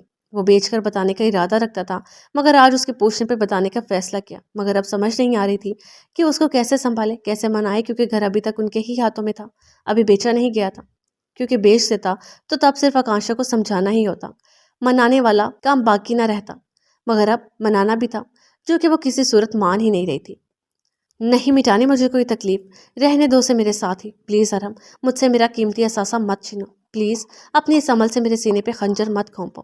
آپ کی آکانشا نے التجا کرتے ہوئے اپنے ہاتھ اس کے آگے جوڑ دی تو ارحم تکلیف سے آنکھیں میچ گیا۔ ساری زندگی تڑپتی رہو گی آکانشا؟ ارحم نے اس کے ہاتھ کھولتے ہوئے اسے آخری بار سمجھانا چاہا۔ تڑپ لوں گی، مگر اس گھر کو مجھ سے مت چھینو، کیونکہ وہ تڑپ میں نہیں سہ سکوں گی، اور پھر تمہیں ان کا بھی خیال نہیں ہے جنہوں نے اس گھر کو اپنے ہاتھوں سے سجایا، ہر چیز کے ساتھ ساتھ ہمارے دلوں میں بھی محبت بھری۔ آکانشا نے اسے کسی تیسرے کا حوالہ دیا۔ انہی کا تو خیال ہے، کاش کہ تم بھی کر لو ان کا خیال۔ وہ حسرت سے بولا، مجھے تم سے اب کوئی بات نہیں کرنی، بس یہ آخری بات کہ تم اس گھر کو بیچنے کا دوبارہ سوچو گے بھی نہیں۔ آکانشا انگلی اٹھا کر سخت تیور لیے بولی، لیکن آکانشا اب کوئی بات نہیں ارحم، اگر تم نے ایسا کیا تو پھر تم اس گھر کے ساتھ ساتھ مجھ سے بھی محروم ہو جاؤ گے۔ آکانشا نے اسے ٹوک کر ایسی بات کہہ دی کہ ارحم جو پھر سے سمجھانے کے لیے آگے بڑھنے کو تھا وہیں کا وہیں جم کر رہ گیا۔ آکانشا، وہ بھی یقینی بھرے لہجے میں صرف اتنا ہی کہہ سکا، تم ایسا کیسے کہہ سکتی ہو؟ اسے تکلیف پہنچی تھی۔ تم میرے ساتھ ایسا کرو اور میں ایسا کہوں بھی نہ، وہ خفگی سے بولی۔ اوکے فائن، تم نہیں چاہتی کہ میں وہ گھر بیچوں تو ٹھیک ہے، میں نہیں بیچ رہا، آج ہی یہ ڈیل کینسل کر دیتا ہوں، مگر تم مجھ سے وعدہ کرو تم آئندہ ایسی کوئی بات نہیں کرو گی مجھ سے۔ وہ آگے ہو کر اس کے ہاتھ کسی قیمتی شے کی طرح تھامتا بولا۔ میں وعدہ کرتی ہوں ارحم، تم بھی وعدہ کرو۔ آکانشا نے جھٹ سے وعدہ کیا، آئی پرومس نہیں بیچوں گا، تم سے زیادہ قیمتی کچھ نہیں ہے میرے لیے۔ وہ اسے اپنے ساتھ لگاتا بولا، تمہاری وہ سو کالڈ دوسری بیوی بھی نہیں ہے نا؟ اس نے یہ سوال پوچھا تو ارحم اس سچویشن میں بھی ہنس پڑا۔ کیوں اتنی بری لگتی ہے یار وہ تمہیں؟ وہ ہنستا ہوا بولا، کیونکہ اس نے تمہیں ہم سے چھین لیا ہے، وہ برجستگی سے بولی۔ جواب فوراً حاضر تھا۔ کتنی بار بتایا کہ اس نے مجھے تو نہیں چھینا، میں نے خود اس سے شادی کی تھی۔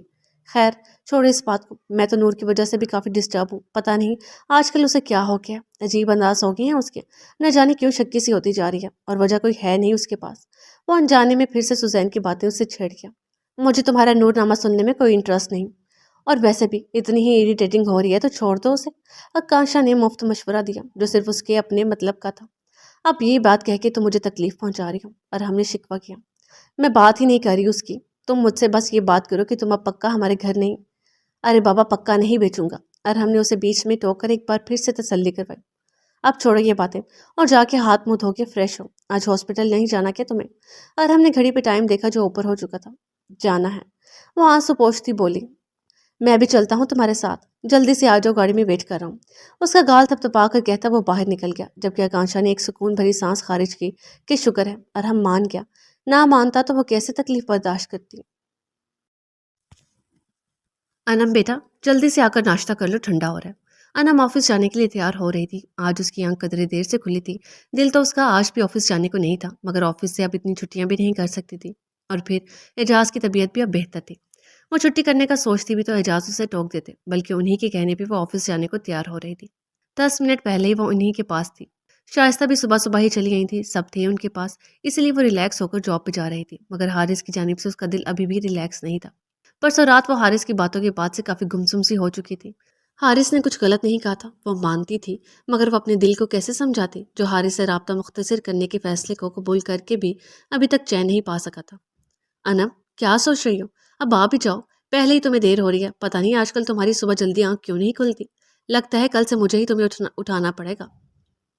نادیہ نے پھر سے کمرے میں جھانکا تو وہ حارث کے خیالوں سے نکلتی دروازے کی طرف دیکھنے لگی، جہاں نادیہ دوسری بار آ کر کھڑی ہوئی تھی۔ سوری ماما، میں بس بال بنا رہی تھی، اسی میں وقت لگ گیا۔ آج وہ بالوں کی چھٹیاں بنا رہی تھی۔ مزید دیر مت کرو اور آ جاؤ۔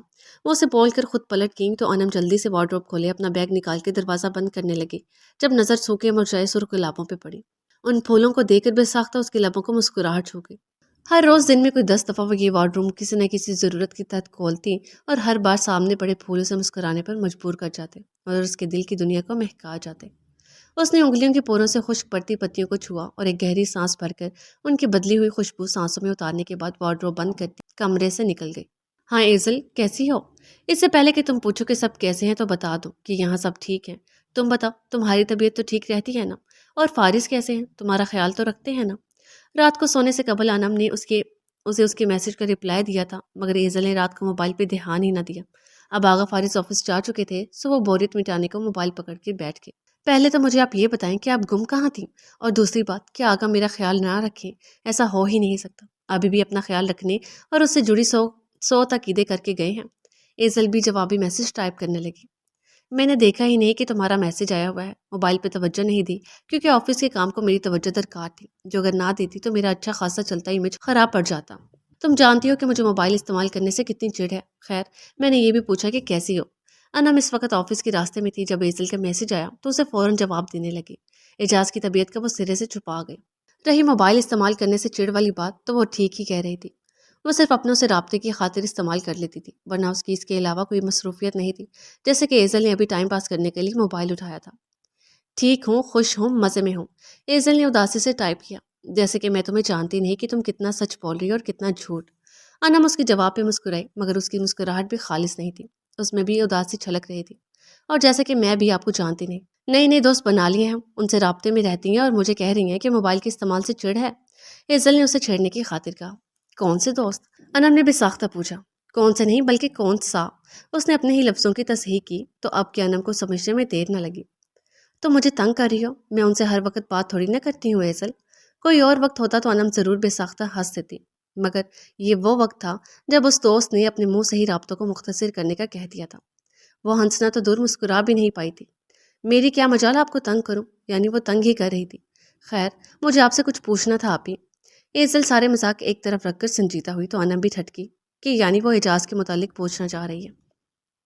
آپ کے کہنے پہ میں نے بابا کو اس رات میسج کیا تھا، مگر انہوں نے کوئی جواب نہیں دیا۔ آپ ہی انہوں نے میرا میسج سنا بھی تھا کہ نہیں؟ ایزل کو اس رات سے یہ بھی سوچ آ رہی تھی کہ ہو سکتا ہے اعجاز نے اس کا میسج سنا ہی نہ ہو، بلکہ سنے بنا ہی ڈیلیٹ کر دیا ہو۔ انہوں نے وہ میسج سنا بھی تھا اور اس کے بعد ان کی کیا حالت ہوئی وہ ہماری آنکھوں نے دیکھا بھی تھا۔ انم یہ الفاظ چاہ کر بھی ٹائپ نہیں کر سکتی تھی۔ ایزل گڑیا، پریشان کیوں ہو رہی ہو؟ انہوں نے یقیناً میسج سن لیا ہوگا، مگر وہ اس بات کا ذکر کسی سے کرنا نہیں چاہتے ہوں گے۔ بابا اوپر سے جتنے سخت دکھتے ہیں اندر سے اتنے ہی نرم ہیں۔ وہ اس رات سے کافی اپسٹ ہیں، یقیناً تمہارے میسج کو لے کر ہی۔ میں نے پوچھا بھی مگر ٹال کے۔ اب تم خود اندازہ کر لو کہ وہ پتھر دل ہرگز نہیں ہے جو تمہارا میسج سنے ہی نہ یا سن کر بھی پتھر ہی بنے رہے۔ انم نے ایسا جواب لکھ کے بھیجا جس سے ایزل کو کوئی تکلیف نہ ہو، بلکہ وہ تھوڑا مطمئن ہو جائے کہ اس کے باپ نے میسج سنا بھی ہے اور اس کی تکلیف بھی محسوس کی ہے، اور ایزل کا واقعی دل قدرے ہلکا ہوا۔ یعنی بابا چپ چپ ہیں اور میرے بارے میں سوچتے ہیں؟ اس نے مزید پوچھا۔ ہاں، میں تو یہی کہوں گی۔ اچھا ایزل، آفس آ گیا، میں بعد میں بات کروں گی۔ انم نے اسے وہ جواب جو وہ سننا چاہتی تھی اسے سنا دیا۔ اب وہ واقعی آفس کی بلڈنگ میں داخل ہو رہی تھی۔ ایزل نے گھڑی پہ وقت دیکھا تو یاد آیا کہ یہ تو انم کے آفس جانے کا ٹائم تھا۔ اوکے کا میسج ٹائپ کر کے اس نے موبائل رکھ دیا۔ اب اسے بوریت دور کرنے کے لیے موبائل کی ضرورت نہیں تھی، اس کی بوریت انکا ہو چکی تھی، کیونکہ اب اس کا دماغ اعجاز کے متعلق سوچنے لگا تھا۔ بابا، کم از کم اتنا ہی بتا دیتے کہ آپ بھی مجھے مس کرتے ہیں یا نہیں۔ غصہ ہی کر دیتے مگر کچھ بولتے تو صحیح۔ اسے رنج اس بات پہ تھا کہ انہوں نے ایزل کے میسج کے جواب میں ایک لفظ تک نہ لکھا، بس خاموشی اختیار کر لی۔ آئی مس یو بابا جان، وہ روحانی سے ہو کر کہتی گھٹنوں پہ سر ٹکا گئی۔ انکل، اب کیسی طبیعت ہے آپ کی؟ اعجاز بیڈ پہ نیم دراز تھے اور ان کی بائیں طرف صوفے پہ انم کی دوست حور بیٹھی تھی۔ 2 دن انم کی غیر حاضری کا سبب جان کر آج وہ واپسی پہ انم کے ساتھ اس کے گھر چلی آئی تھی تاکہ عیادت کر سکے۔ اب بہتر ہوں بیٹا، تو میرا حال پوچھنے آئی کہ دیکھ کر بہت اچھا لگا۔ لاریب کا تو اس گھر میں کسی نہ کسی موقع اور بغیر موقع کے بھی آنا جانا لگا رہتا تھا، مگر انم کی یہ پہلی دوست تھی جو ان کے گھر آئی تھی، بلکہ جب سے ایزل اس گھر سے گئی تھی تب سے لاریب نے بھی یہاں قدم نہیں رکھا تھا۔ اچھی بات ہے، مگر جلدی سے مکمل صحت یاب ہو جائیں، کیونکہ ہم سب آپ کے لیے بہت فکر مند ہیں۔ آج آفس سارا وقت انم کا دھیان بار بار آپ کی طرف جاتا رہا، جبکہ میں کہتی بھی رہی کہ آنٹی ہیں تو صحیح انکل کے پاس۔ میں بھی اسے یہی کہہ رہی تھی کہ تمہارے بابا ٹھیک ہیں، تم اپنے کام پہ توجہ دو، مگر فون کر کے بار بار طبیعت کا پوچھے جا رہی تھی۔ اس کا تو آج بھی آف کرنے کا ارادہ تھا، یہ تو اس کے بابا نے ہی اسے بھیجا آفس۔ نادیہ حور کی بات پہ مسکراتے ہوئے بتانے لگی۔ انم آفس میں موبائل استعمال نہیں کرتی تھی، مگر آج 2-3 بار گھر کال کر کے اعجاز کی طبیعت کا پوچھا۔ کرے تو صحیح کی اب مزید چھٹیاں، اس کو گھر سے کھینچ کر لے جاؤں گی، اور غیر سنجیدگی سے بولی۔ ہاں انم بیٹا، میں ٹھیک ہوں اب، یہ تو تم لوگوں نے ہی بستر پہ بٹھا رکھا ہے، ورنہ میں تو تنگ آ گیا ہوں، کل سے میں بھی آفس جاؤں گا۔ وہ بچوں کی طرح بولے تو انہوں نے بسترے سے ہلنے نہیں دیتی تھی۔ جا کے تو دکھائیں آپ کہیں، خبردار جو آپ یہاں سے ہلے بھی، وہ بھی گھر سے باہر جانے کے لیے۔ جب تک آپ مکمل صحت یاب نہیں ہو جاتے، آپ آفس جانے کا سوچیں گے بھی نہیں۔ انم فوراً دھمکی اس لہجے میں بولی تو وہ تینوں بے ساختہ ہنس پڑے۔ مذاق کر رہا ہوں، اپنی بیٹی کی بات کو بھلا کیسے ٹال سکتا ہوں؟ جو میری بیٹی کہے گی ویسا ہی ہوگا، وہ ہنستے ہوئے بولے۔ او سو سویٹ، میرے پاپا بھی بالکل ایسے ہی ہیں، مانا انہیں جو کہہ دیا وہ حرف آخر بن گیا۔ اور اپنے پاپا اور بہن کا ذکر لے بیٹھی تھی۔ تمہارے گھر میں کون کون ہے؟ اور نادیہ نے پوچھا۔ آنٹی میرے گھر میں میرے پاپا، ماما، میں اور میری ایک چھوٹی بہن ہوتی ہے، بالکل آپ کی جتنی فیملی ہے میری۔ ماما ہاؤس وائف ہے اور پاپا بزنس میں۔ میں نے MBA کے بعد جاب جوائن کر لی، جبکہ چھوٹی بہن ابھی پڑھ رہی ہے، وہ کالج کی اسٹوڈنٹ ہے اور ICOM کر رہی ہے۔ اس کا کوئی شوق نہیں سوائے اس کے کہ اسٹڈی کمپلیٹ کر کے پاپا کا بزنس جوائن کرے۔ یوں تو ہم دونوں ہی ماما پاپا کی لاڈلی ہیں، مگر مانو سے سب کو کچھ زیادہ ہی پیار ہے، خاص کر پاپا کو، گھر بھر کی چڑیا ہے وہ۔ نادیہ کے پوچھنے پہ وہ ایک لمبی سی تفصیل اب کی گوش گزارنے لگی۔ اس کی باتوں سے جہاں نادیہ مسکرا دی، وہیں اعجاز کی مسکراہٹ انکا ہوئی، اور اسی لمحے انہم نے بھی بے ساختہ ان کی طرف دیکھا تھا۔ ان کا چہرہ ایک دم سے کیوں بجھ سا گیا، اسے سمجھنے میں ایک لمحہ بھی نہ لگا۔ حور کی فیملی بھی بالکل ایسے ہی تھی، خاص کر چھوٹی بیٹی کا باپ کے بزنس کو جوائن کرنے کا شوق رکھنا اور اس کا باپ کی لاڈلی ہونا، یہ باتیں اعجاز کو غمگین کر گئی، جبکہ حور اور نادیہ نے بھی اب کہ ان کا مرجھا جانا محسوس کر لیا تھا۔ حور نے تو آنکھوں ہی آنکھوں میں انم سے پوچھا کہ یہ اچانک انہیں کیا ہوا، مگر انم نے نفی میں سر ہلا کر کچھ نہیں کہا، اشارہ کیا۔ تمہارا کہیں رشتہ وغیرہ ہوا ہے یا ابھی شادی کا کوئی ارادہ نہیں؟ نادیہ کا آج کل ہر ملنے والی لڑکی سے یہی سوال ہوتا تھا۔ انم نے بے ساختہ گہری سانس بھری۔ میرا تو بہت ارادہ ہے آنٹی، مگر میرے فیانسے کا ارادہ نہیں بن رہا، وہ تو آسٹریلیا جا کے واپس آنا ہی بھول گیا۔ جب تک نہیں آتا میں نے سوچا کیوں نہ فارغ رہنے کے بجائے جاب ہی کر لوں، ٹائم پاس ہو جائے گا، جب آئے گا تو شادی کر کے خود بھی آسٹریلیا سدھار جاؤں گی۔ وہ اتنے کھلم کھلا انداز میں بولی کہ انم اسے گھور کر رہ گئی، جبکہ نادیہ تو یہ جان کر ہی اداس ہو گئی کہ انم کی دوست تک کا رشتہ ہو چکا ہے، مگر انم کے لیے کوئی سبب نہیں بن پا رہا، اور اعجاز تو پہلے ہی اداس بیٹھے تھے۔ کیوں نہیں ارادہ اس کا؟ انہوں نے پوچھا۔ آنٹی بزنس کو تھوڑا وقت دینا چاہتا ہے، فی الحال کام کا کافی برڈن ہے، جیسے ہی مکمل سیٹ کر لے گا آ جائے گا، پھر آپ فکر نہ کریں، آپ سب کو اپنی شادی پہ بلاؤں گے۔ وہ بھی باقی سے بولی تو اب کیا انم نے اسے خفیہ چپت لگائی تو نادیہ مسکرا دی۔ وہ خوش تھیں کہ چلو انم کی دوست کم از کم اس کی طرح خاموشی کی مورت نہیں، کافی زندہ دل ہے۔ بلکہ اس سے پہلے بھی آپ سب چکر لگائیے گا، اور تم انم، تم تو آج کل میں ہی چکر لگاؤ میرے گھر، کیونکہ مانا تم سے ملنے کو بہت ایکسائٹیڈ ہے۔ پتہ ہے کل پاپا سے کہہ رہی تھی کہ آپ نے نئی دوست بنا لی، آپ تو وہ مجھے ٹائم ہی نہیں دیتی، بس جب دیکھو انم آپی کی باتیں کر کر کے میرا دل جلاتی رہتی ہیں، حالانکہ آدھا دن ان کے ساتھ گزار کے آتی ہیں، جلتی ہے چاہتی ہے میں بس اسی کی دوست بن کے رہوں۔ اور مزے سے بتا رہی تھی، جبکہ اس بات پہ کمرے میں چند ساتوں کے لیے تو خاموشی ہی چھا گئی، تینوں کو چپ ہی لگ گئی، جبکہ حور پریشان کہ میں نے ایسا کیا کہہ دیا۔ تمہاری مانو تو بالکل ہماری ایزل جیسی ہے، وہ بھی ایسے ہی جیلس ہوتی تھی اگر انم کسی دوسرے سے بات کر لے۔ پتہ ہے ایک تو انم کو ویسے ہی دوست بنانے کا شوق نہ تھا، اور اگر کسی سے دوستی کرنا بھی چاہتی تو ایزل بیچ میں کود پڑتی تھی کہ وہ اپنی آپ ہی کو کسی دوسرے سے شیئر نہیں کر سکتی۔ نادیہ رنجیدگی سے بولی تو اعجاز نے در سے آنکھیں میچی۔ انم بھی اداس ہو گئی تھی، ایک دم سے ایزل کی شدت سے یاد آئی تھی۔ بہت اچھا لگا تم سے مل کر بیٹا، آتی جاتی رہا کرو، اعجاز نے اب کی جبرن مسکراتے ہوئے کہا تو حور جھٹ سے بولی، یہ بھی کوئی کہنے والی بات ہے، اب تو میرے چکر لگتے ہی رہیں گے، کیونکہ مجھے بھی آپ سے اور آنٹی سے مل کر بہت اچھا لگا، اور انم تو ہے ہی بہت اچھی۔ اس نے بھی اپنی پسندیدگی کا اظہار کیا۔ جیتی رہو، اعجاز نے دعا دی۔ نادیہ مجھے ذرا لان میں لے چلو، مجھے شاید تازہ ہوا کی ضرورت ہے، وہ گہری سانسیں بھرتے بولے تو نادیہ فوراً آگے بڑھی۔ وہ اور انم ان کی طبیعت کا اس طرح ہونا خوب سمجھ رہی تھی، انہیں ایزل یاد آئی تھی اور اب انہیں گھبراہٹ ہونے لگی تھی۔ انم مجھے اپنا کمرہ نہیں دکھاؤ گی کیا؟ حور کے انداز سے ظاہر تھا وہ اس سے اکیلے میں بات کرنا چاہتی ہے، اور یہ انداز انم نے بھی محسوس کیا۔ ہاں کیوں نہیں، جاؤ انم بیٹا، اسے اپنے کمرے میں لے جاؤ، میں نوری سے کہتی ہوں چائے وہیں لے آئے۔ انم کی بجائے نادیہ بولی تو وہ سر ہلاتی حور کو لیے چل پڑی۔ یہ انکل کے ایک دم سے اداس ہونے کا کیا سین ہے؟ کیا پریشانی ہے؟ کیا بات ہے جو وہ میری باتوں سے اپسیٹ ہو گئے؟ مجھے نہیں لگتا کہ میں نے کوئی غلط بات کی ہے۔ کمرے میں آتے ہی حور نے پوچھا۔ تم نے کوئی غلط بات واقعی نہیں کی، بس شاید بابا کو ایزل کی یاد آ گئی۔ وہ بھی بالکل تمہاری بہن جیسا ہی شوق رکھتی تھی اور بابا کی لاڈلی تھی۔ انم ہولے سے بولی۔ تھی مطلب؟ جبکہ حور نے اس کا لفظ تو وہ ہڑبڑائی۔ تھی نہیں مطلب ہے، بس شادی ہو گئی نا، اس گھر میں نہیں ہے تو اس لیے بابا اداس ہو جاتے ہیں، اس نے مطلب صاف کیا۔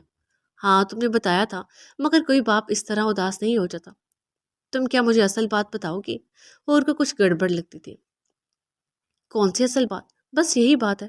انم نے خود کو بے نیاز ظاہر کرنا چاہا۔ تم تو جانتی ہو حور کو، پوری انویسٹیگیٹر ہے، ایسے ہی بات کا پیچھا نہیں چھوڑتی جب تک بال کی کھال نہ ادھیڑ ڈالے۔ یہ تو انم جانتی تھی، اور وہ اسے یہ بھی نہیں کہہ سکتی تھی کہ مت ادھیڑے بال کی کھال، یہ ان کے گھر کا معاملہ ہے، مگر دوست تھی سو کہہ بھی نہیں سکتی تھی۔ سچ سچ بتاؤ کہ تمہارے بابا تمہاری بہن کی شادی سے خوش نہیں ہیں؟ کیا وہ اس کی پسند پہ راضی نہیں تھے؟ کیونکہ جب میں نے پوچھا تو تم نے بتایا کہ اس کی لو میرج ہے۔ انم نے کچھ زیادہ تو نہیں، بس حور کے پوچھنے پہ اتنا بتا رکھا تھا کہ اس کی چھوٹی بہن کی اس کی کزن سے شادی ہو چکی ہے، گھر میں صرف وہ ماما اور بابا ہوتے ہیں۔ تمہیں ایسے کیوں لگتا ہے کہ بابا خوش نہیں؟ انم چونک گئی تھی اس کے اس صحیح اندازے پہ۔ حور کو جو بھی لگتا ہے صحیح لگتا ہے، وہ اترا کر بولی۔ ایسا کچھ نہیں ہے۔ انم نے اپنے جواب سے اس کے اتراہٹ کا خاتمہ کیا۔ مجھے نہیں پتا، مگر میں نے تمہارے گھر میں عجیب سی اداسی اور سناٹا محسوس کیا، جیسے عرصے سے اس گھر میں کوئی کہکا نہ گونجا ہو کہ تمہارے گھر میں ہنسنے والی صرف تمہاری بہن ہی تھی جو اپنے ساتھ اپنی ہنسی بھی لے گئی۔ اور کی بات انم کا دل ہی چیر گئی، اس کی آنکھوں میں نمی سے اتر آئی۔ ویسے تم نے مجھے اپنی بہن نہیں دکھائی، تمہارے پاس اس کی کوئی تصویر تو ہوگی نا، بلکہ تم مجھے اس کے ہسبینڈ کی تصویر بھی دکھاؤ۔ اور نے اس کی آنکھوں کی نمی دیکھی تو فوراً بات کو بدلتی ایکسائٹڈ ہوتی بولی۔ تو انم ایک گہری سانس بھرتی اپنے موبائل سے ایزل اور آغا فارس کی وہ تصویر دکھانے لگی جو ایزل کے گھر پارٹی پہ لی گئی تھی۔ حور نے موبائل پکڑا اور سکرین پہ ابھرے دونوں لوگوں کو دیکھا جو کپل کی صورت میں دکھائی دے رہے تھے۔ ارے یہ تو فارس ہیں، کیا یہ ہے تمہارے کزن، تمہارے بہنوئی؟ وہ بے ساختہ اس شخص کو دیکھتی بولی جس نے ایزل کو شانے سے تھام کر اپنے ساتھ لگایا ہوا تھا اور دونوں کیمرے میں دیکھ رہے تھے۔ تم جانتی ہو کیا انہیں؟ انم فوراً سیدھی ہوئی۔ ہاں نا، یہ ایک دو بار ہمارے گھر بھی آئے تھے، ایک بار بزنس کے کام کے سلسلے میں اور ایک بار پارٹی میں۔ میرے بابا کے ساتھ کئی پروجیکٹس پہ کام کر چکے ہیں، میری بھی ملاقات ہوئی تھی ان سے، مگر سرسری سی۔ مگر پہ رکی تو انم نے جلدی سے پوچھا، مگر کیا؟ مگر یہ کہ جتنا مجھے معلوم ہے تو ان کی تو آلریڈی 2 شادیاں ہو چکی ہیں۔ جب میری ملاقات ہوئی تب تو یہ سنگل ہی تھے، مگر کیا واقعی تمہاری بہن کی شادی ان سے ہوئی ہے، وہ بھی لو میرج؟ حور تھوڑا الجھی ہوئی تھی، جبکہ وہ آغا فارس کو جانتی ہوگی، حتیٰ کہ ان کی پچھلی شادیوں کا بھی جانتی ہوگی۔ انم کو قطعی اندازہ نہ تھا۔ ہاں، ایک کے ساتھ بن نہیں پائی اور ایک کی ڈیتھ ہو گئی۔ انم نے اس کے آخری سوال کا جواب نہیں دیا تھا۔ ویسے تو یہ کافی اچھے اور سلجھے ہوئے ہیں اور ایک ساتھ دونوں کتنے پرفیکٹ بھی لگ رہے ہیں، مگر کیا تم مجھے بتانا پسند کرو گی کہ میرا پہلا اندازہ واقعی صحیح ہے؟ حور نے تصویر پہ نظریں گاڑے پوچھا۔ کیا تمہیں ان کی لو میرج پہ حیرت ہے؟ انم نے جواب دینے کی بجائے اس سے سوال کیا۔ مجھے کیوں ہونے لگی حیرت؟ اس دنیا میں ہزاروں کپل ایسے ہیں جن کی ایج میں کافی ڈفرینس ہوتا ہے، مگر وہ ایک ساتھ خوش ہوتے ہیں، ان کی لو میرج ہوتی ہے۔ یہ دونوں انوکھے تو نہیں جو میں حیران ہوں؟ انفیکٹ مجھے تو یہ دونوں ایک ساتھ بے حد اچھے لگ رہے ہیں، اور تمہاری بہن کس قدر پیاری ہے۔ نام میرا حور ہے، جبکہ اصل حور تو یہ لگ رہی ہے۔ اب تم جل جاؤ گی یہ سن کر، مگر میں پھر بھی کہوں گی کہ تمہاری بہن تم سے زیادہ پیاری ہے۔ حور کی آخری بات پہ انم ہنس پڑی۔ یہ ہر کوئی کہتا ہے، تم پہلی نہیں ہو، جبکہ میں خود اعتراف کرتی ہوں اس حقیقت کا کہ ایزل مجھ سے زیادہ پیاری ہے۔ کہ ایزل مجھ سے تو کیا، ہمارے پورے خاندان کی سب سے پیاری لڑکی ہے۔ انم نے بنا برا منائے کہا۔ لگتا ہے تبھی فارس کا اس پہ دل آ گیا۔ حور شرارت سے بولی۔ حقیقت اس کے برعکس ہے، دل تو ایزل کا فارس پہ آیا تھا، شروعات تو اس کی طرف سے ہوئی تھی۔ انم دل ہی دل میں بولی۔ خیر چھوڑو ان باتوں کو، تصویر دیکھ لی نا، لاؤ موبائل واپس کرو۔ انم نے یہ ٹاپک یہیں ختم کرنا چاہا۔ اصل بات تو بیچ میں ہی رہ گئی ہے جس کا جواب تم دینا نہیں چاہ رہے، مگر میں جان چکی ہوں کہ انکل کی اداسی کی وجہ یہ شادی ہی ہے۔ مگر ڈونٹ وری، جلد یہ اداسی ختم ہو جائے گی، کیونکہ فارس بہت اچھے انسان ہیں، اور پھر وہ دونوں ایک ساتھ خوش ہیں تو دیکھنا انکل کی ناراضگی بھی اپنی بیٹی کی خوشی پہ ختم ہو جائے گی۔ مکمل وجہ تو حور نہیں جانتی تھی، مگر جتنی سمجھ میں آئی اس کو آگے رکھتی اسے تسلی دے گی۔ انم کی بہن نے چھوٹی عمر میں اپنے سے ڈبل عمر کے مرد سے شادی کر لی، مرد بھی وہ جو پہلے بھی دو بار شادی شدہ ہو۔ حور کو اعجاز کی ناراضگی کی یہی وجہ سمجھ آتی تھی۔ تم بھی نا، تحقیق کرنے کا بہت سوار آتا ہے تم پہ، کون کیوں اداس ہے، کیوں خوش ہے، کیوں غصہ ہے، بس وجہ جاننے میں لگ جاتی ہو۔ انا مسکراتی ہوئی بیڈ سے اٹھ گئی۔ نوری بھی اسی دوران چائے اور دیگر لوازمات رکھ کے جا چکی تھی۔ ویسے یار، کل آفس میں پارٹی ہے، کل کام سے آف ہے، تو تم کون سی ڈریس پہن کر آؤ گی؟ اور نے اسے پارٹی کا یاد دلایا جو وہ بھولے بیٹھی تھی۔ میرا تو دل چاہ رہا ہے کل آف لے لوں، کیا کروں گی میں پارٹی اٹینڈ کر کے؟ انم بے دلی سے بولی۔ کتنی آدم بزار لڑکی ہو تم، خبردار جو آف کیا، میں اکیلی کیا وہاں سب کے منہ دیکھوں گی؟ مجھے تو انجوائمنٹ کے لیے تمہارا ساتھ چاہیے، تمہارے بغیر مزہ نہیں آئے گا یار۔ اور نے دھمکی بھی لگائی اور ریکویسٹ بھی کی۔ تو پھر تم ہی بتا دو کون سی ڈریس پہنو، کیونکہ مجھے تو سلیکٹ کرنے والا کام سب سے زیادہ مشکل لگتا ہے۔ اس معاملے میں تو ماما اور ریزل کی ہیلپ لیا کرتی تھی، جو وہ سلیکٹ کرتے وہی پہن لیتی تھی۔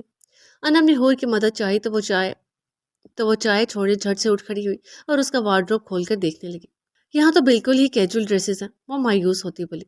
ہاں، یہ روزمرہ کے استعمال کی ڈریسز ہیں، فینسی ڈریسنگ روم میں ہیں، آؤ وہاں چلتے ہیں۔ انم کی فینسی بھی بالکل سادہ ہی تھے، تبھی اس نے ہور کو ڈریسنگ میں آنے کا بولا، کیونکہ ایک آدھ سٹون لگا ڈریس پہننے میں اسے کوئی دقت نہیں تھی، ورنہ زیادہ کامدار ہوتے تو وہ بالکل نہ کہتی اوکے چلو چل۔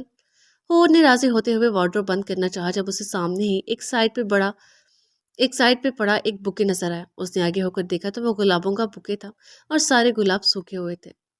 ایک منٹ، ایک قیمتی شے نظر آئی ہے مجھے تمہارے وارڈروب میں۔ وہ دروازہ بند کرتی کرتی رہ گئی اور بکے اٹھا کر باہر نکالا۔ انم جو الجھی تھی کہ کون سی قیمتی شے، اس کے ہاتھ میں دیکھ کر سٹپٹا گئی۔ یہ کہاں سے آیا جناب؟ اس نے مانی خیزی سے گلا کھنکاتے ہوئے پوچھا۔ یہ تو میں نے خود لیا تھا۔ جلدی میں اس سے یہی جواب بن پایا۔ خود کی لی چیز کوئی اتنی سنبھال کے نہیں رکھتا، خاص کر گلاب۔ ہور نے مشکوک انداز میں کہا۔ میں سچ کہہ رہی ہوں، تمہیں نہیں یقین تو نہ کرو۔ انم نے بکے اس کے ہاتھ سے لینا چاہا مگر ہور نے جلدی سے پیچھے کر لیا۔ اگر یہ تم نے خود لیا تو پھر اس پہ یہ کیوں لکھا ہے کہ this is for you my sweet friend? ہور نے بکے کے اندر جھانکتا منی کارڈ نکال کر پڑھا تو انم نے اب کی دونوں چیزیں جھپٹ کے واپس رکھی۔ کتنی فضول ہو تم ہور، کبھی تو کسی بات کا پیچھا چھوڑ دیا کرو، تمہاری یہ تجسس اور انویسٹیگیشن کرنے والی عادت بہت خراب ہے۔ انم نے جھنجھلا کر کہتے ہوئے وارڈروب دھرم سے بند کیا۔ تمہیں یہ بکے حارث نے دیا ہے نا؟ انم کی باتوں کو سرے سے اگنور کرتی وہ بولی بھی تو کیا؟ انم اچھل کر رہ گئی۔ اف کتنی تیز تھی یہ ہور۔ یہ وہی بکے ہیں نا جو آفس کے پہلے روز حارث نے گاڑی میں بیٹھتے ہوئے تمہیں دیا تھا؟ ہور کو اچانک یاد آیا اور پھر اس پہ فرینڈ بھی تو لکھا تھا۔ اگر دیا بھی ہے تو کیا تمہیں کوئی مسئلہ ہے؟ انم جانتی تھی کہ اس سے چھپانا بیکار ہے، اس لیے مزید جھوٹ بولنے کے بجائے سچ بتا گئی۔ محبت کرنے لگی ہو نا اس سے، تب ہی سنبھال کے رکھا ہے نا اسے؟ ہور سنجیدہ ہوئی جبکہ انم کا حلق اس سوال پہ خشک پڑا۔ اس کا دل عجیب لہر میں دھڑکا تھا۔ ہور، تمہیں میرے لیے ڈریس سلیکٹ انم، یہ موضوع ڈریس سلیکٹ کرنے سے کہیں زیادہ اہم ہے۔ ہور نے اسے قدر سنجیدگی سے ٹوکا۔ بس کرو اس موضوع سے بھاگنا اور آج بیٹھ کر مجھ سے اس بارے میں کھل کر بات کرو۔ تم اپنے ساتھ چوہی بلی کا جو کھیل کھیل رہی ہو اسے یہیں بند کرو۔ ہور اسے لیے بیڈ پہ چلی آئی تو انم بھی گمسمسی میں کانے کے انداز میں اس کے پیچھے چلی آئی۔ وہ بھی اس کھیل کو یہیں ترک کر دینا چاہتی تھی۔ اسے بھی اپنے اندر کی بے چینیاں کسی کے سامنے عیاں کرنے کی ضرورت تھی۔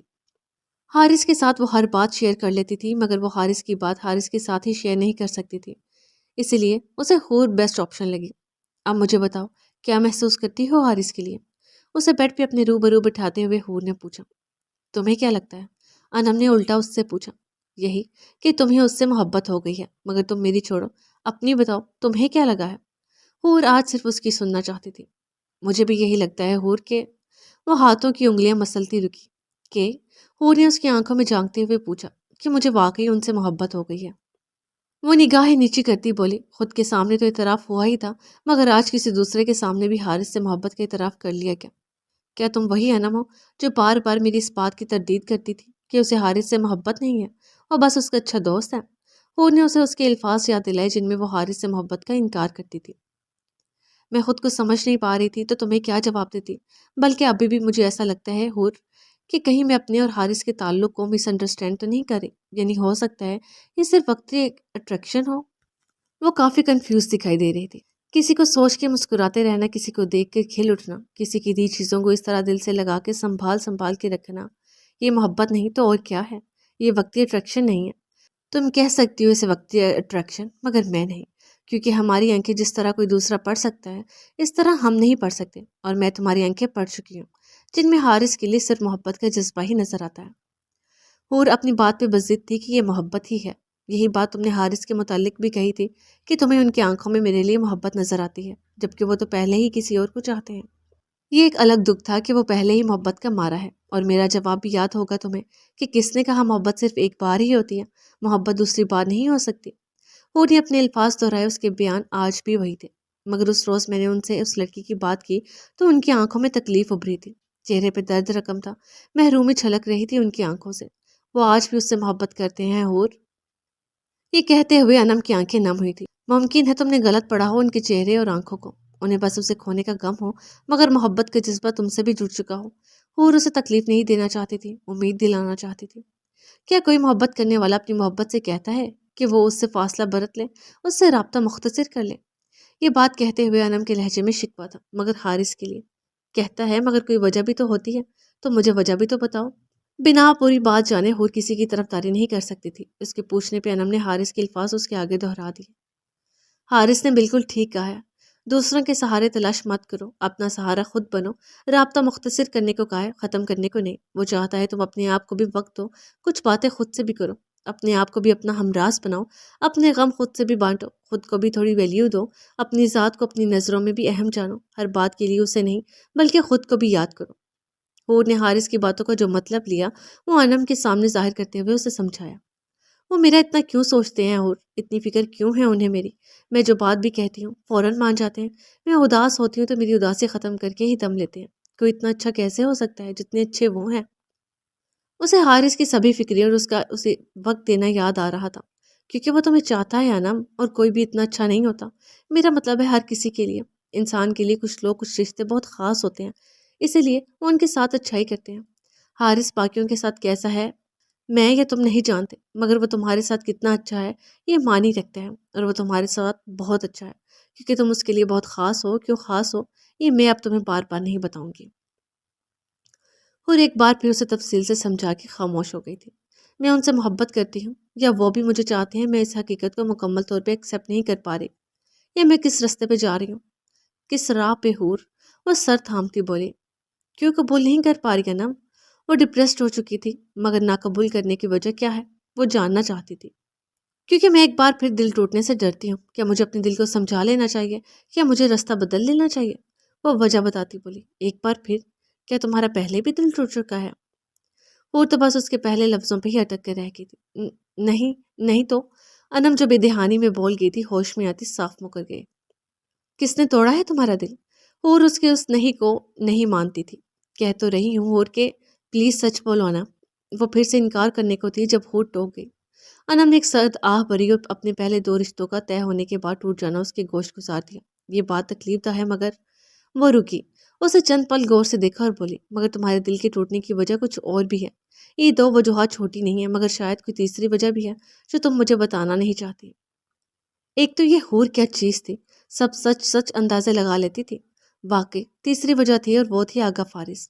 تیسری وجہ میں میرا دل کسی تیسرے نے نہیں بلکہ خود میں نے توڑا ہے۔ میں نے ہی غلط احساسات جگا لیے، میں نے ہی غلط امیدیں لگا لی، میں نے ہی غلط چناؤ کر لیا۔ مگر ہور اب دوبارہ میں ایسے احساسات، ایسی امیدیں اور ایسا چناؤ نہیں کرنا چاہتی جو سراسر میری خطا ہو، جس سے اپنا دل توڑنے کی وجہ میں ایک بار پھر خود ہی بن جاؤں۔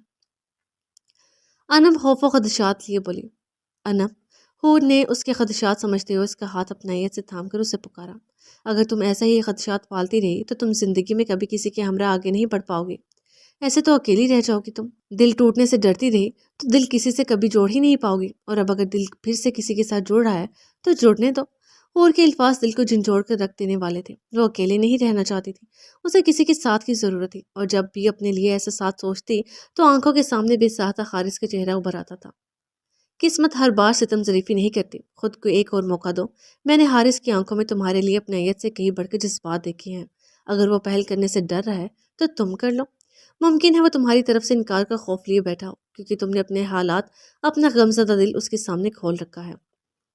وہ ڈرتا ہو کہ تم اسے باقی مردوں جیسا نہ سمجھ لو جو پہلے دوستی کر کے ہمدرد بنتے ہیں اور پھر پرپوز کر ڈالتے ہیں، یا پھر یہ کہ تم انہیں صرف دوست سمجھ کر انکار کر دو گی اور اس رشتے کو نیا نام نہیں دے پاؤ گے، یا پھر یہ کہ اس نے تمہیں بتا رکھا ہے کہ وہ پہلے ہی کسی کو چاہتا تھا، تو تم ایسے شخص کو قبول نہیں کر پاؤ گی جس کے دل میں پہلے ہی ایک لڑکی رہ چکی ہو۔ یعنی بہت سی وجوہات ہیں جو حارث کو روکے رکھے ہوں گی، اور یہ بھی تو ہو سکتا ہے کہ وہ اس رشتے کو مزید وقت دینا چاہتا ہو۔ وہ انہیں ایک ایک کر کے اسے ساری وجوہات بتائیں، جبکہ انم تو اس کے بس ایک جملے پہ ہی اٹک کر رہ گئی۔ تمہیں لگتا ہے کہ مجھے ان کے آگے اپنی فیلنگز رکھنی چاہیے؟ ہور کی ساری باتوں کے جواب میں اس نے بس اسی بات پہ سوال اٹھایا۔ بالکل رکھنی چاہیے۔ ہور نے 3 لفظوں کے ساتھ اس بات میں سر ہلایا۔ لیکن ہور میں کیسے؟ انم۔ ہور نے گھبرائی ہوئی انم کو نرمی سے ٹوکا۔ بنا کچھ کہے بھی تم سب کہنے کا ہنر رکھتی ہو۔ یہ جو تمہاری آنکھیں ہیں نا، بس انہیں حارث کی آنکھوں سے ملا لینا۔ بنا لبوں کو الفاظ کی زحمت دیے تم ان آنکھوں سے ہی اس پہ اپنی محبت عیا کر لو گی۔ الفاظ سے زیادہ آنکھوں کی بولی بولنا آسان ہے، ایک بار بول کر تو دیکھو۔ وہ نے اپنی طرف سے آسان حل بیان کیا، جبکہ انم کے لیے تو یہ بھی ایک مشکل ترین کام تھا۔ مجھ سے نہیں ہوگا یار، اور تمہیں نہیں لگتا کہ یہ کافی جلدی ہے؟ وہ ہمت ہارتی بولی۔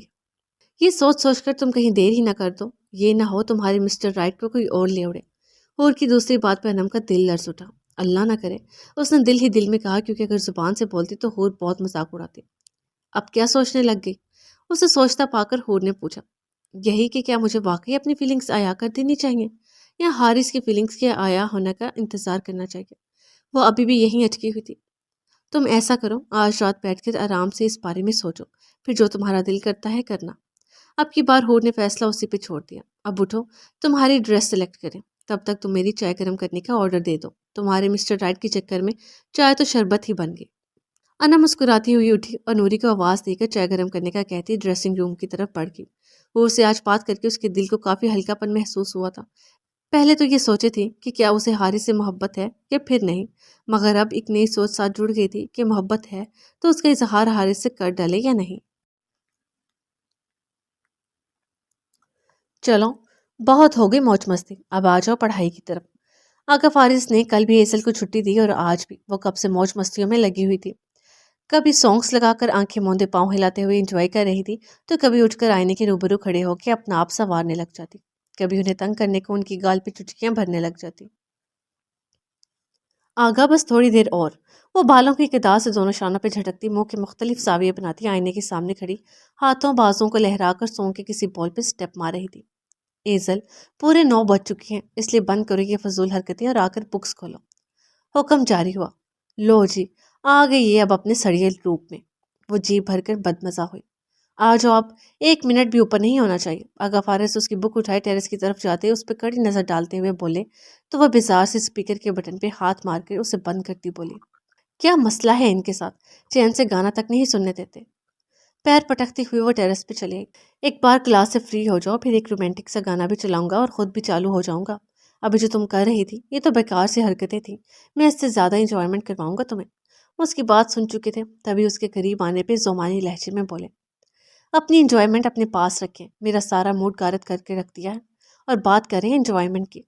وہ کرسی گھسیٹ کر بیٹھتی بولی، آج تو کچھ کمرے میں نہیں بھول آئی؟ اس کی بات کو نظر انداز کرتے سنجیدگی سے پوچھنے لگے۔ ارے ہاں بھول آئی، ابھی لے کر آتی ہوں۔ وہ فوراً سے اٹھ کر اندر بھاگی۔ واپس آئی تو ہاتھ میں موبائل تھا، جسے لا کر اس نے ٹیبل پہ پٹکنے والے انداز میں رکھا اور واپس بیٹھ گئی، جبکہ آگا فارس اسے گھورتی نگاہوں سے دیکھ رہے تھے۔ ایسے کیا گھورے ہیں مجھے، اب میں نے کیا کیا ہے محترم سر؟ وہ جل کر پوچھنے لگی۔ مجھے لگا شاید تم اپنی تمیز بھول گئی ہو اور وہی لینے گئی ہو۔ وہ اسے شرمندہ کرنے کی خاطر بولے، مگر ایزل پہ ان کی بات کا رتی بھر اثر نہ ہوا۔ تمیز مجھ سے اور میں اس سے جدا نہیں ہوں، سو تمیز کی بات آپ نہ ہی کریں تو بہتر ہے۔ وہ الٹا ہی بولی، تمہارے طریقے مخاطب سے نظر آ رہا ہے کہ کتنی تمیز موجود ہے تمہارے اندر۔ کرسی گھسیٹتے اور موبائل پٹکتے وقت بھی یہ امٹ امٹ کر باہر آ رہی تھی۔ وہ اس پہ چوٹ کر کے، اور ذرا یہ بتاؤ کہ کس کی اجازت سے تم وہ اٹھا کر اندر گئی تھی؟ توبہ توبہ، یعنی اب میں آپ کی مرضی کے بغیر یہاں سے ہل بھی نہیں سکتی؟ آپ مجھے یہاں پڑھانے بیٹھتے ہیں یا مجھے قید میں ڈال لیں؟ اف، یعنی میں اپنی مرضی سے نہ کچھ بول سکتی ہوں، نہ سن سکتی ہوں، نہ ہل سکتی ہوں؟ کتنے ظالم ہیں آپ! شرم تو نہیں آتی آپ کو مجھ معصوم کے ساتھ اتنی سختی سے پیش آتے ہوئے؟ وہ رونے کی جھوٹی اداکاری کرتی بولی تو آقا فارس نے ہاتھ میں پکڑا پین اس کی شانے پہ دے مارا۔ بس شروع ہو گئی تمہاری بلا وجہ کی ڈرامے بازیاں، بند کرو یہ ڈرامے اور پڑھنے کی طرف آؤ۔ ایزل نے بے ساختہ اپنا شانہ مسئلہ اور ناک پھلاتے ہوئے انہیں گھورا۔ جلات کہیں کے، اس نے دل میں انہیں برا بلا کہنا شروع کر دیا۔ آ گئی، اب بتائیں آج کس کتاب سے سر پھوڑنا ہے مجھے؟ وہ کتاب ڈھونڈتی بولی جو سامنے ہی پڑی تھی، مگر اسے نظر نہ آئی۔ سر پھوڑنے کی تمہیں واقعی ضرورت ہے، مگر کتاب سے نہیں بلکہ اس پلر سے، تاکہ تمہارے دماغ کے اندر موجود بے تکی اور اوٹ پٹانگ باتوں اور حرکتوں کا ذخیرہ نکل کر باہر آ جائے۔ وہ اسے سنجیدگی سے مفت مشورے سے نوازتے بولا، سر تو پھوڑا ہے میں نے آپ سے شادی کر کے، بلکہ قسمت پھوڑی ہے میں نے اپنی۔ اگر معلوم ہوتا شادی کے بعد آپ کو یہ جلاد روپ دیکھنے کو ملے گا تو آپ کے ساتھ کے خیال سے ہی توبہ کر لیتی۔ روز خون خوش کرنے بیٹھ جاتے ہیں میرا۔ وہ پھر سے ڈرامے بازیوں پہ اتری۔ قسمت کو بیچ میں مت لاؤ، اور کس نے کس سے سر پھوڑا ہے اس بات کو بھی یہی ختم کرو، اور اس بات کی طرف آؤ کہ آج تمہیں کس بک کو ٹائم دینا ہے۔ بھلے ایزل نے یہ باتیں محض مذاق میں کی تھی، مگر آغا فارس کو تکلیف ہوئی تھی۔ ارے وہی تو پوچھ رہی ہوں کہ کس کتاب کی سختی ہے یہ آج آپ کے ہاتھوں؟ اس نے کتاب کو دیکھنا چاہا، جو آپ کی بار اسے ہلکی ہلکی نظر آئی، کیونکہ اس پہ آغا فارس نے رجسٹر رکھا ہوا تھا، جس کے سبب وہ دیکھ نہ پا رہی تھی کہ وہ کون سی کتاب ہے۔ یہ تو مجھے تم بتاؤ گی، کیونکہ میرے خیال سے پورے ویک کا ٹائم ٹیبل میں نے تمہارے نادر مشوروں کو آگے رکھ کے ہی بنایا تھا۔ انہوں نے ایزل کو امتحان میں ڈالا۔ آج دن کون سا ہے؟ اس نے دن پوچھا تھا کہ اسے یاد پڑ جائے گا کہ کس دن کو کون سا سبجیکٹ پڑھنا تھا۔ ہے نہیں، بلکہ تھا۔ اس وقت رات ہے، انہوں نے سیدھا جواب نہ دیا۔ واٹ ایور، کون سا دن تھا آج؟ وہ جھنجھلا کر بولی۔ یہ سوال میرا ہے، جواب مجھے نہیں تمہیں دینا ہے۔ اپنے ننھے دماغ پہ زیادہ سے زور ڈالو اور یاد کرو کون سا دن تھا آج۔ وہ اس کی کن پٹی پہ دستک دیتے بولے۔ ٹیوزڈے، آج ٹیوزڈے ہے نا؟ وہ دماغ پہ زور دینے کی بجائے تکا مارتی بولی۔ غلط۔ انہوں نے تحمل سے اسے غلط قرار دیا۔ تو پھر اس سے آگے پیچھے کوئی دن ہوگا، وہ بے پرواہی سے بولی۔ ابھی اگر 2 منٹ کے اندر اندر تم نے مجھے دن نہیں بتایا تو میں بیٹھے بیٹھے تمہاری طبیعت درست کر دوں گا۔ وہ اسے دھمکی میز لہجے میں بولے تو ایزل نے کنکھیوں سے موبائل کی طرف دیکھا اور ہاتھ بڑھا کر اس کی اسکرین آن کرنا چاہیے تاکہ وہ دن دیکھ سکے، مگر آغا فارس نے اس کا ہاتھ دبوچ کر اپنے ہاتھ میں لے لیا۔ نو چیٹنگ، اور وارننگ بھی۔ اوف آگاہ، جانے دینا دن کو، دن سے کیا فرق پڑتا ہے، بس جو بھی سبجیکٹ ہے پڑھا دے۔ اس نے بھولی صورت بنا کر اپنی خلاصی کروانا چاہیے۔ 1.5 منٹ، انہوں نے اسے ٹائم بتایا جو کم ہوتا جا رہا تھا۔ یاد آیا، آج تو لو ڈے ہے نا؟ آپ آج مجھے پیار محبت عشق جیسے موضوع پہ مبنی سبجیکٹ پڑھانے والے تھے، ہے نا؟ وہ چلاکی پہ اتری۔ اف، کتنی چلاک لڑکی ہے یہ۔ وہ دل ہی دل میں ایزل کی چلاکی پہ مسکرائے، کیونکہ جانتے تھے وہ ایسے کر کے انہیں پگلانا چاہ رہی ہے۔ 1 منٹ، مگر انہوں نے اس کی چلاکی پہ بڑی مہارت سے پانی پھیر دیا، جس پہ اس کی مسکراتی صورت کا زاویہ یوں بدلا جیسے منہ میں کوئی کڑوی چیز آ گئی ہو۔ ارے بھائی، مجھے نہیں یاد آ رہا نا، کیا دن تھا آج؟ آپ خود ہی بتا دینا۔ آدھا منٹ سوچنے کے بعد وہ ہار مانتی بولی۔ 1/2 منٹ، ٹیل می فاسٹ۔ مگر انہیں اس کی ہار نہیں جیت چاہیے تھی، جس پہ ایزل تپی اور بک پہ پڑا رجسٹر اٹھا کر پرے پٹکا اور کتاب دیکھتی بولی۔ آج سیٹرڈے ہے اور آج ہمیں اسٹیٹ پڑھنی ہے، وہ بے خوفی سے بولی، حالانکہ جانتی بھی تھی کہ اس چیٹنگ پہ اسے کافی سخت سست سننے کو مل سکتی ہے۔ نا time is over, you are right sweetie, یہ کام تم پہلے بھی کر سکتی تھی۔ وہ مسکرا کر بولتی ایزل کو حیران کر کے۔ آپ نے خود ہی تو کہا تھا نو چیٹنگ۔ اسے لگا تھا وہ ڈانٹیں گے، مگر وہ تو الٹا مسکرا کر کہہ رہے تھے کہ یہ وہ کام پہلے بھی کر سکتی تھی۔ سویٹ ہارٹ، میں نے ڈے بتانے کے لیے چیٹنگ سے منع کیا تھا، ڈائریکٹ سبجیکٹ بتانے کے لیے چیٹنگ سے نہیں۔ وہ اس سے بھی زیادہ چالاکی کا مظاہرہ کر چکے تھے۔ تو پھر بک پہ رجسٹر کیوں رکھا؟ میں بک پہ رجسٹر نہ رکھتا تو رجسٹر پہ بک رکھ لیتا۔ بات تو ایک ہی ہے، کیونکہ اگر تم آنکھیں کھول کے دیکھتی تو معلوم ہو جاتا کہ یہ رجسٹر میں نے تمہارے آنے سے قبل کا بک پہ رکھا ہوا ہے، بنا کسی ارادے کے تحت، بس یوں ہی۔ اس بات میں بھی اب ایزل کو لتاڑا ہی گیا تھا کہ وہ اندھی بنی بیٹھ جاتی ہے۔ یعنی آپ کہنا چاہ رہے ہیں کہ میں اندھی ہوں؟ وہ شاید لڑنے کے موڈ میں تھی۔ میں کہہ چکا ہوں۔ ان کے لفظوں نے جلدی پہ تیل کا کام کیا، یعنی کہنا چاہ نہیں رہے بلکہ کہہ چکے ہیں۔ آپ، انگلی نیچے۔ وہ جو انگلی اٹھائے کوئی جلی کٹی سنانے کو تھی، آغا فارس کی سر نگاہوں اور لفظوں پہ بھیگی بلی بنے انگلی واپس نیچے کر گئے۔ آئندہ میرے سامنے انگلی اٹھائی تو توڑ کے رکھ دوں گا۔ ان کی دھمکی پہ وہ کام کر رہ گئی، اندر ہی اندر خون کھولا تھا اس کا۔ اس بندے کو تو آج میں چھوڑوں گی نہیں، ایک بار بس کلاس آف ہو جائے۔ اس نے تہیہ کیا۔ اب کی الٹی سیدھی بات نہ نکلے تمہارے منہ سے، پہلے ہی تمہاری فضول گوئی پہ 3 منٹس ویسٹ ہو چکے ہیں۔ وہ اسے گھرکتے کتاب کھولنے لگے۔ ہاں، جیسے ساری بک بک میں ہی کرتی ہوں۔ وہ بڑبڑانا نہیں بولی تھی، جبکہ آغا فارس نے اس کی بک بک کو نظر انداز کیا۔ پہنچ کر تمہیں اطلاع دے دوں گا۔ اور ہم اپنا سفری بیگ لیے جانے کو تیار کھڑا تھا، جبکہ آکانشا اور انو ہمیشہ کی طرح اس کی جانے پہ کچھ خفا اور اداس کھڑے تھے۔ اپنا اور میرے انو کا خیال رکھنا، وہ آکانشا کے ماتھے پہ بوسہ دیتا بولا۔ ببی، آپ ابھی مت جائیں نا، ابھی تو آپ آئے تھے۔ انو کا بخار اب قدرے کم تھا اور وہ کچھ ایکٹیو ہوا تھا۔ وہ بیڈ سے اترا اور ارہم کا ہاتھ پکڑتا بولا۔ ہاں ارہم، چند دن اور رک جاتے۔ تمہارا کون سا کام کا حرج ہو رہا ہے اور کون سا تمہاری وہ سو کال دوسری، میرا مطلب ہے کون سا وہ اکیلی نہیں رہ سکتی۔ آکانشا بھی اسے روکنے کی خاطر بولی، مگر انو کی موجودگی کے تحت اس نے واضح بولنے سے خود کو روکا۔ آکانشا، میں ببی، آپ مجھے اپنے ساتھ لے جائیں نا۔ آپ نے کہا تھا کہ آپ کے پاس وہاں ایک ڈول بھی ہے اور ایک پرنسس بھی جسے آپ اپنی فیملی کہتے ہیں، مجھے بھی دیکھنا ہے انہیں۔ انو نے اس کا ہاتھ ہلاتے ہوئے اپنی طرف متوجہ کیا تو ارحم جو آکانشا سے کچھ کہنے والا تھا، انو کو باہوں میں اٹھا کر اسے پیار کرنے لگا۔ انو، ایسا ہے کہ میری وہ ڈول مجھ سے کھو گئی ہے اور میری پرنسس بھی اداس رہتی ہے اور ابھی کسی سے ملنا نہیں چاہتی، پھر کبھی ملواؤں گا آپ کو؟ ابھی تو آپ بس مجھے جانے دو، میں دوبارہ آؤں گا تو ضرور پورا ہفتہ آپ کے پاس رکوں گا۔ وہ انو کے دونوں پھولے گال باری باری چومتا اسے پچکارتا بولا۔ آکانشا نے دیکھا تھا حالانکہ بات کرتے ہوئے ارحم کی آنکھوں میں درد بھری چبھن پیدا ہوئی تھی۔ لیکن ببی، آپ ہمیشہ ہی ایسے… انو، ماما کی جان، ببی کو تنگ نہیں کرو، وہ کہہ رہے ہیں نا کہ دوبارہ آئیں گے تو زیادہ دن رکیں گے۔ آکانشا نے مداخلت کر کے انو کو چپ کروایا تو اس کا چہرہ اداسی سے لٹک گیا۔ ارے، میرا بیٹا اداس کیوں ہو گیا؟ اچھا ببی کی جان، اگر آپ کہتے ہو تو میں رک جاتا ہوں، مگر صرف آج کی رات۔ ارحم سے انو کا اترا ہوا چہرہ نہ دیکھا گیا۔ اس کے یہ کہنے کی دیر تھی کہ انو کھیل اٹھا۔ آپ سچ میں رک رہے ہیں؟ وہ چہک کر پوچھنے لگا۔ آپ کی ببی نے کبھی آپ سے جھوٹ بولا بھی ہے؟ اب خوش ہو جاؤ میرا پیارا بیٹا۔ وہ مسکرایا تو آکانشا بھی مسکرا اٹھی۔ چلو، کم از کم میرے کہنے پہ نہ صحیح، اپنے پیارے بیٹے کے کہنے پہ تو رک گئے، ورنہ میں تو سمجھتی تھی کہ تمہیں صرف اپنی بیٹی سے ہی محبت ہے۔ اس نے میٹھا میٹھا سا طنز کیا۔ اس نے منہ بولی بیٹی بولنے سے گریز کیا، ورنہ جانتی تھی کہ ارحم کا پارا فوراً ہائی ہو جائے گا اور وہ انو کی اداسی کی بھی پرواہ کیے بنا یہاں سے چلا جائے گا۔ انو بیٹا، آپ باہر جاؤ اور نینی سے بولو کہ آپ کو اچھا سا ریڈی کر دے، پھر میں، آپ اور آپ کی ماما ہم تینوں گھومنے چلیں گے۔ ارحم نے انو کو گود سے اتارا اور یہاں سے بھیجنا چاہا۔ چونکہ وہ آکانشا کے روم میں تھا سو اپنے کمرے میں چلا گیا۔ وہ گھومنے کا سن کے ہی بہت خوش ہو گیا تھا۔ میرا کہیں جانے کا کوئی موڈ نہیں ہے ارحم، اور انو کی طبیعت بھی ابھی پوری طرح سے ٹھیک نہیں ہوئی۔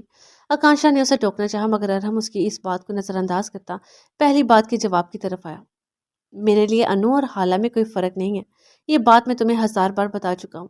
حالہ سے میری زیادہ اٹیچمنٹ اس لیے ہے کیونکہ وہ 4 ساڑھے 4 سال میرے ساتھ رہی ہے، ہر لمحہ ہر پل۔ اس لیے اس کا ایک دم سے ہم سے دور ہو جانا ہمیں ابھی تک تکلیف میں مبتلا کیے ہوئے ہے۔ دل ابھی تک سنبھل نہیں پا رہا۔ ارحم نے اس کے طنز پہ برا مناتے ہوئے قدرے آہستگی سے اسے کہا۔ ٹھیک کہا تم نے، ہمارے پاس تو تم مہینوں بعد آتے ہو، اس لیے یہاں سے جاتے ہوئے تمہارے چہرے پہ کوئی اداسی نہیں ہوتی، بلکہ تمہیں اڑ کر واپس پہنچنے کی پڑی ہوتی ہے۔ وہ ابھی بھی باز نہیں۔ کیا تمہیں واقعی لگتا ہے کہ یہاں سے جاتے ہوئے میرے چہرے پہ کوئی اداسی نہیں ہوتی؟ ادھر دیکھو میری طرف اور بتاؤ کہ میں تمہیں کتنا خوش نظر آ رہا ہوں۔ اس نے آکانشا کا رخ اپنی طرف کرتے ہوئے قدرے خفگی سے پوچھا۔ آکانشا نے اس کی طرف دیکھا جو قدرے ڈسٹرب تھا، خوشی کا شبہ تک چہرے پہ موجود نہ تھا۔ آکانشا کو اپنے لفظوں پہ افسوس ہوا۔ اور رہی بات اڑ کر جانے کی، تو ظاہر سی بات ہے اڑ کر ہی جاؤں گا، اب اتنی دور پیدل جانے سے تو رہا۔ اس نے دوسری بات کو مذاق کا رنگ دیا، جبکہ آکانشا اس کے اداس چہرے کو دیکھ رہی تھی۔ ہماری خوشی کہاں کھو گئی ہے ارحم؟ وہ دن کب آئیں گے جب ہم بھی باقی نارمل انسانوں کی طرح مکمل خوشی منا سکیں گے؟ یہ خالی پن کب ختم ہوگا ہماری زندگیوں سے؟ وہ ایک دم آزردہ ہوتی ارحم کے بازو سے لگ گئی۔ کانشو میری جان، وہ دن بہت جلد آئے گا، تو میرے اور میں تمہارے چہرے پہ وہ خوشی ضرور دیکھیں گے۔ نا امیدی اچھی بات نہیں، آج تک میں مایوس نہیں ہوا تو تم کیوں ہوتی ہو؟ بہت جلد ہمارا یہ خالی پن بھر جائے گا۔ وہ اس کا شانہ تسلی کی صورت میں تھپ تھپا کر بولا۔ اب ہمت ٹوٹنے لگی ہے ارحم۔ وہ بیچارگی سے بولی، میں ہوں نا، میں نہیں ٹوٹنے دوں گا تمہاری ہمت کو۔ وہ اس کا چہرہ اپنے ہاتھوں میں بھرتا اسے اپنے ہونے کا احساس دلاتا بولا۔ انو اور تم ہو تبھی تو میں زندہ ہوں ارحم، ورنہ تو کب کی… خاموش، اس سے آگے ایک لفظ نہیں۔ ارحم نے اسے کوئی بھی تکلیف دہ جملہ بولنے سے بروقت روک دیا۔ ایسا کوئی بھی لفظ مت بولنا جو مجھے تکلیف سے دوچار کر دے۔ تم نہ ہوتی تو تمہیں کیا لگتا ہے میں ہوتا؟ میں بھی نہ ہوتا آکانشا، میں تمہارے بغیر اپنی زندگی کا تصور بھی نہیں کر سکتا۔ تم میری دنیا ہو یار۔ وہ خود بھی حد درجہ غمگین ہو گیا۔ یہی باتیں تم اپنی سو کالڈ دوسری بیوی سے ہرگز نہیں کہتا۔ وہ اسے ٹوکتا مسکرا کر بولا۔ آکانشا کے سوزین کے لیے سو کالڈ کے الفاظ تو اب ارحم کو رٹ چکے تھے۔ نہیں، مجھے پتا ہے تم اسے کہتے ہوگے کہ میرا سب کچھ تم ہی تم ہو، تمہارے سوا میرا اس دنیا میں اور کوئی نہیں ہے، تم میری جان ہو، میری زندگی ہو، یہی سب کہتے ہو نا؟ وہ مشکوک نگاہوں سے اسے دیکھتی بولی۔ کہتا بھی ہوں تو کیا ہوا یار، میری بیوی ہے وہ، یہ سب باتیں تو چلتی ہیں میاں بیوی میں۔ وہ شرارت سے بولا۔ دوسری بیوی؟ آکانشا نے ناگواری سے اسے گھورتے ہوئے تصحیح کی۔ واٹ ایور، ہے تو بیوی ہی نا۔ وہ شانے اچکا گیا۔ بات کو موڑو مت، آکانشا ابھی بھی سنجیدہ تھی۔ یار دیکھو، اگر میں اس سے کہتا بھی ہوں کہ میرا اس دنیا میں تمہارے علاوہ کوئی نہیں، تو یہ تم بھی جانتی ہو اور میں بھی کہ میں جھوٹ بولتا ہوں، اور یہ بات میں نے کوئی مشکل سے ایک بار ہی کہی ہوگی۔ ارحم نے اس کا موڈ بحال کرنا چاہا۔ اور باقی باتوں کے بارے میں کیا خیال ہے تمہارا؟ وہ کتنی جھوٹی ہیں؟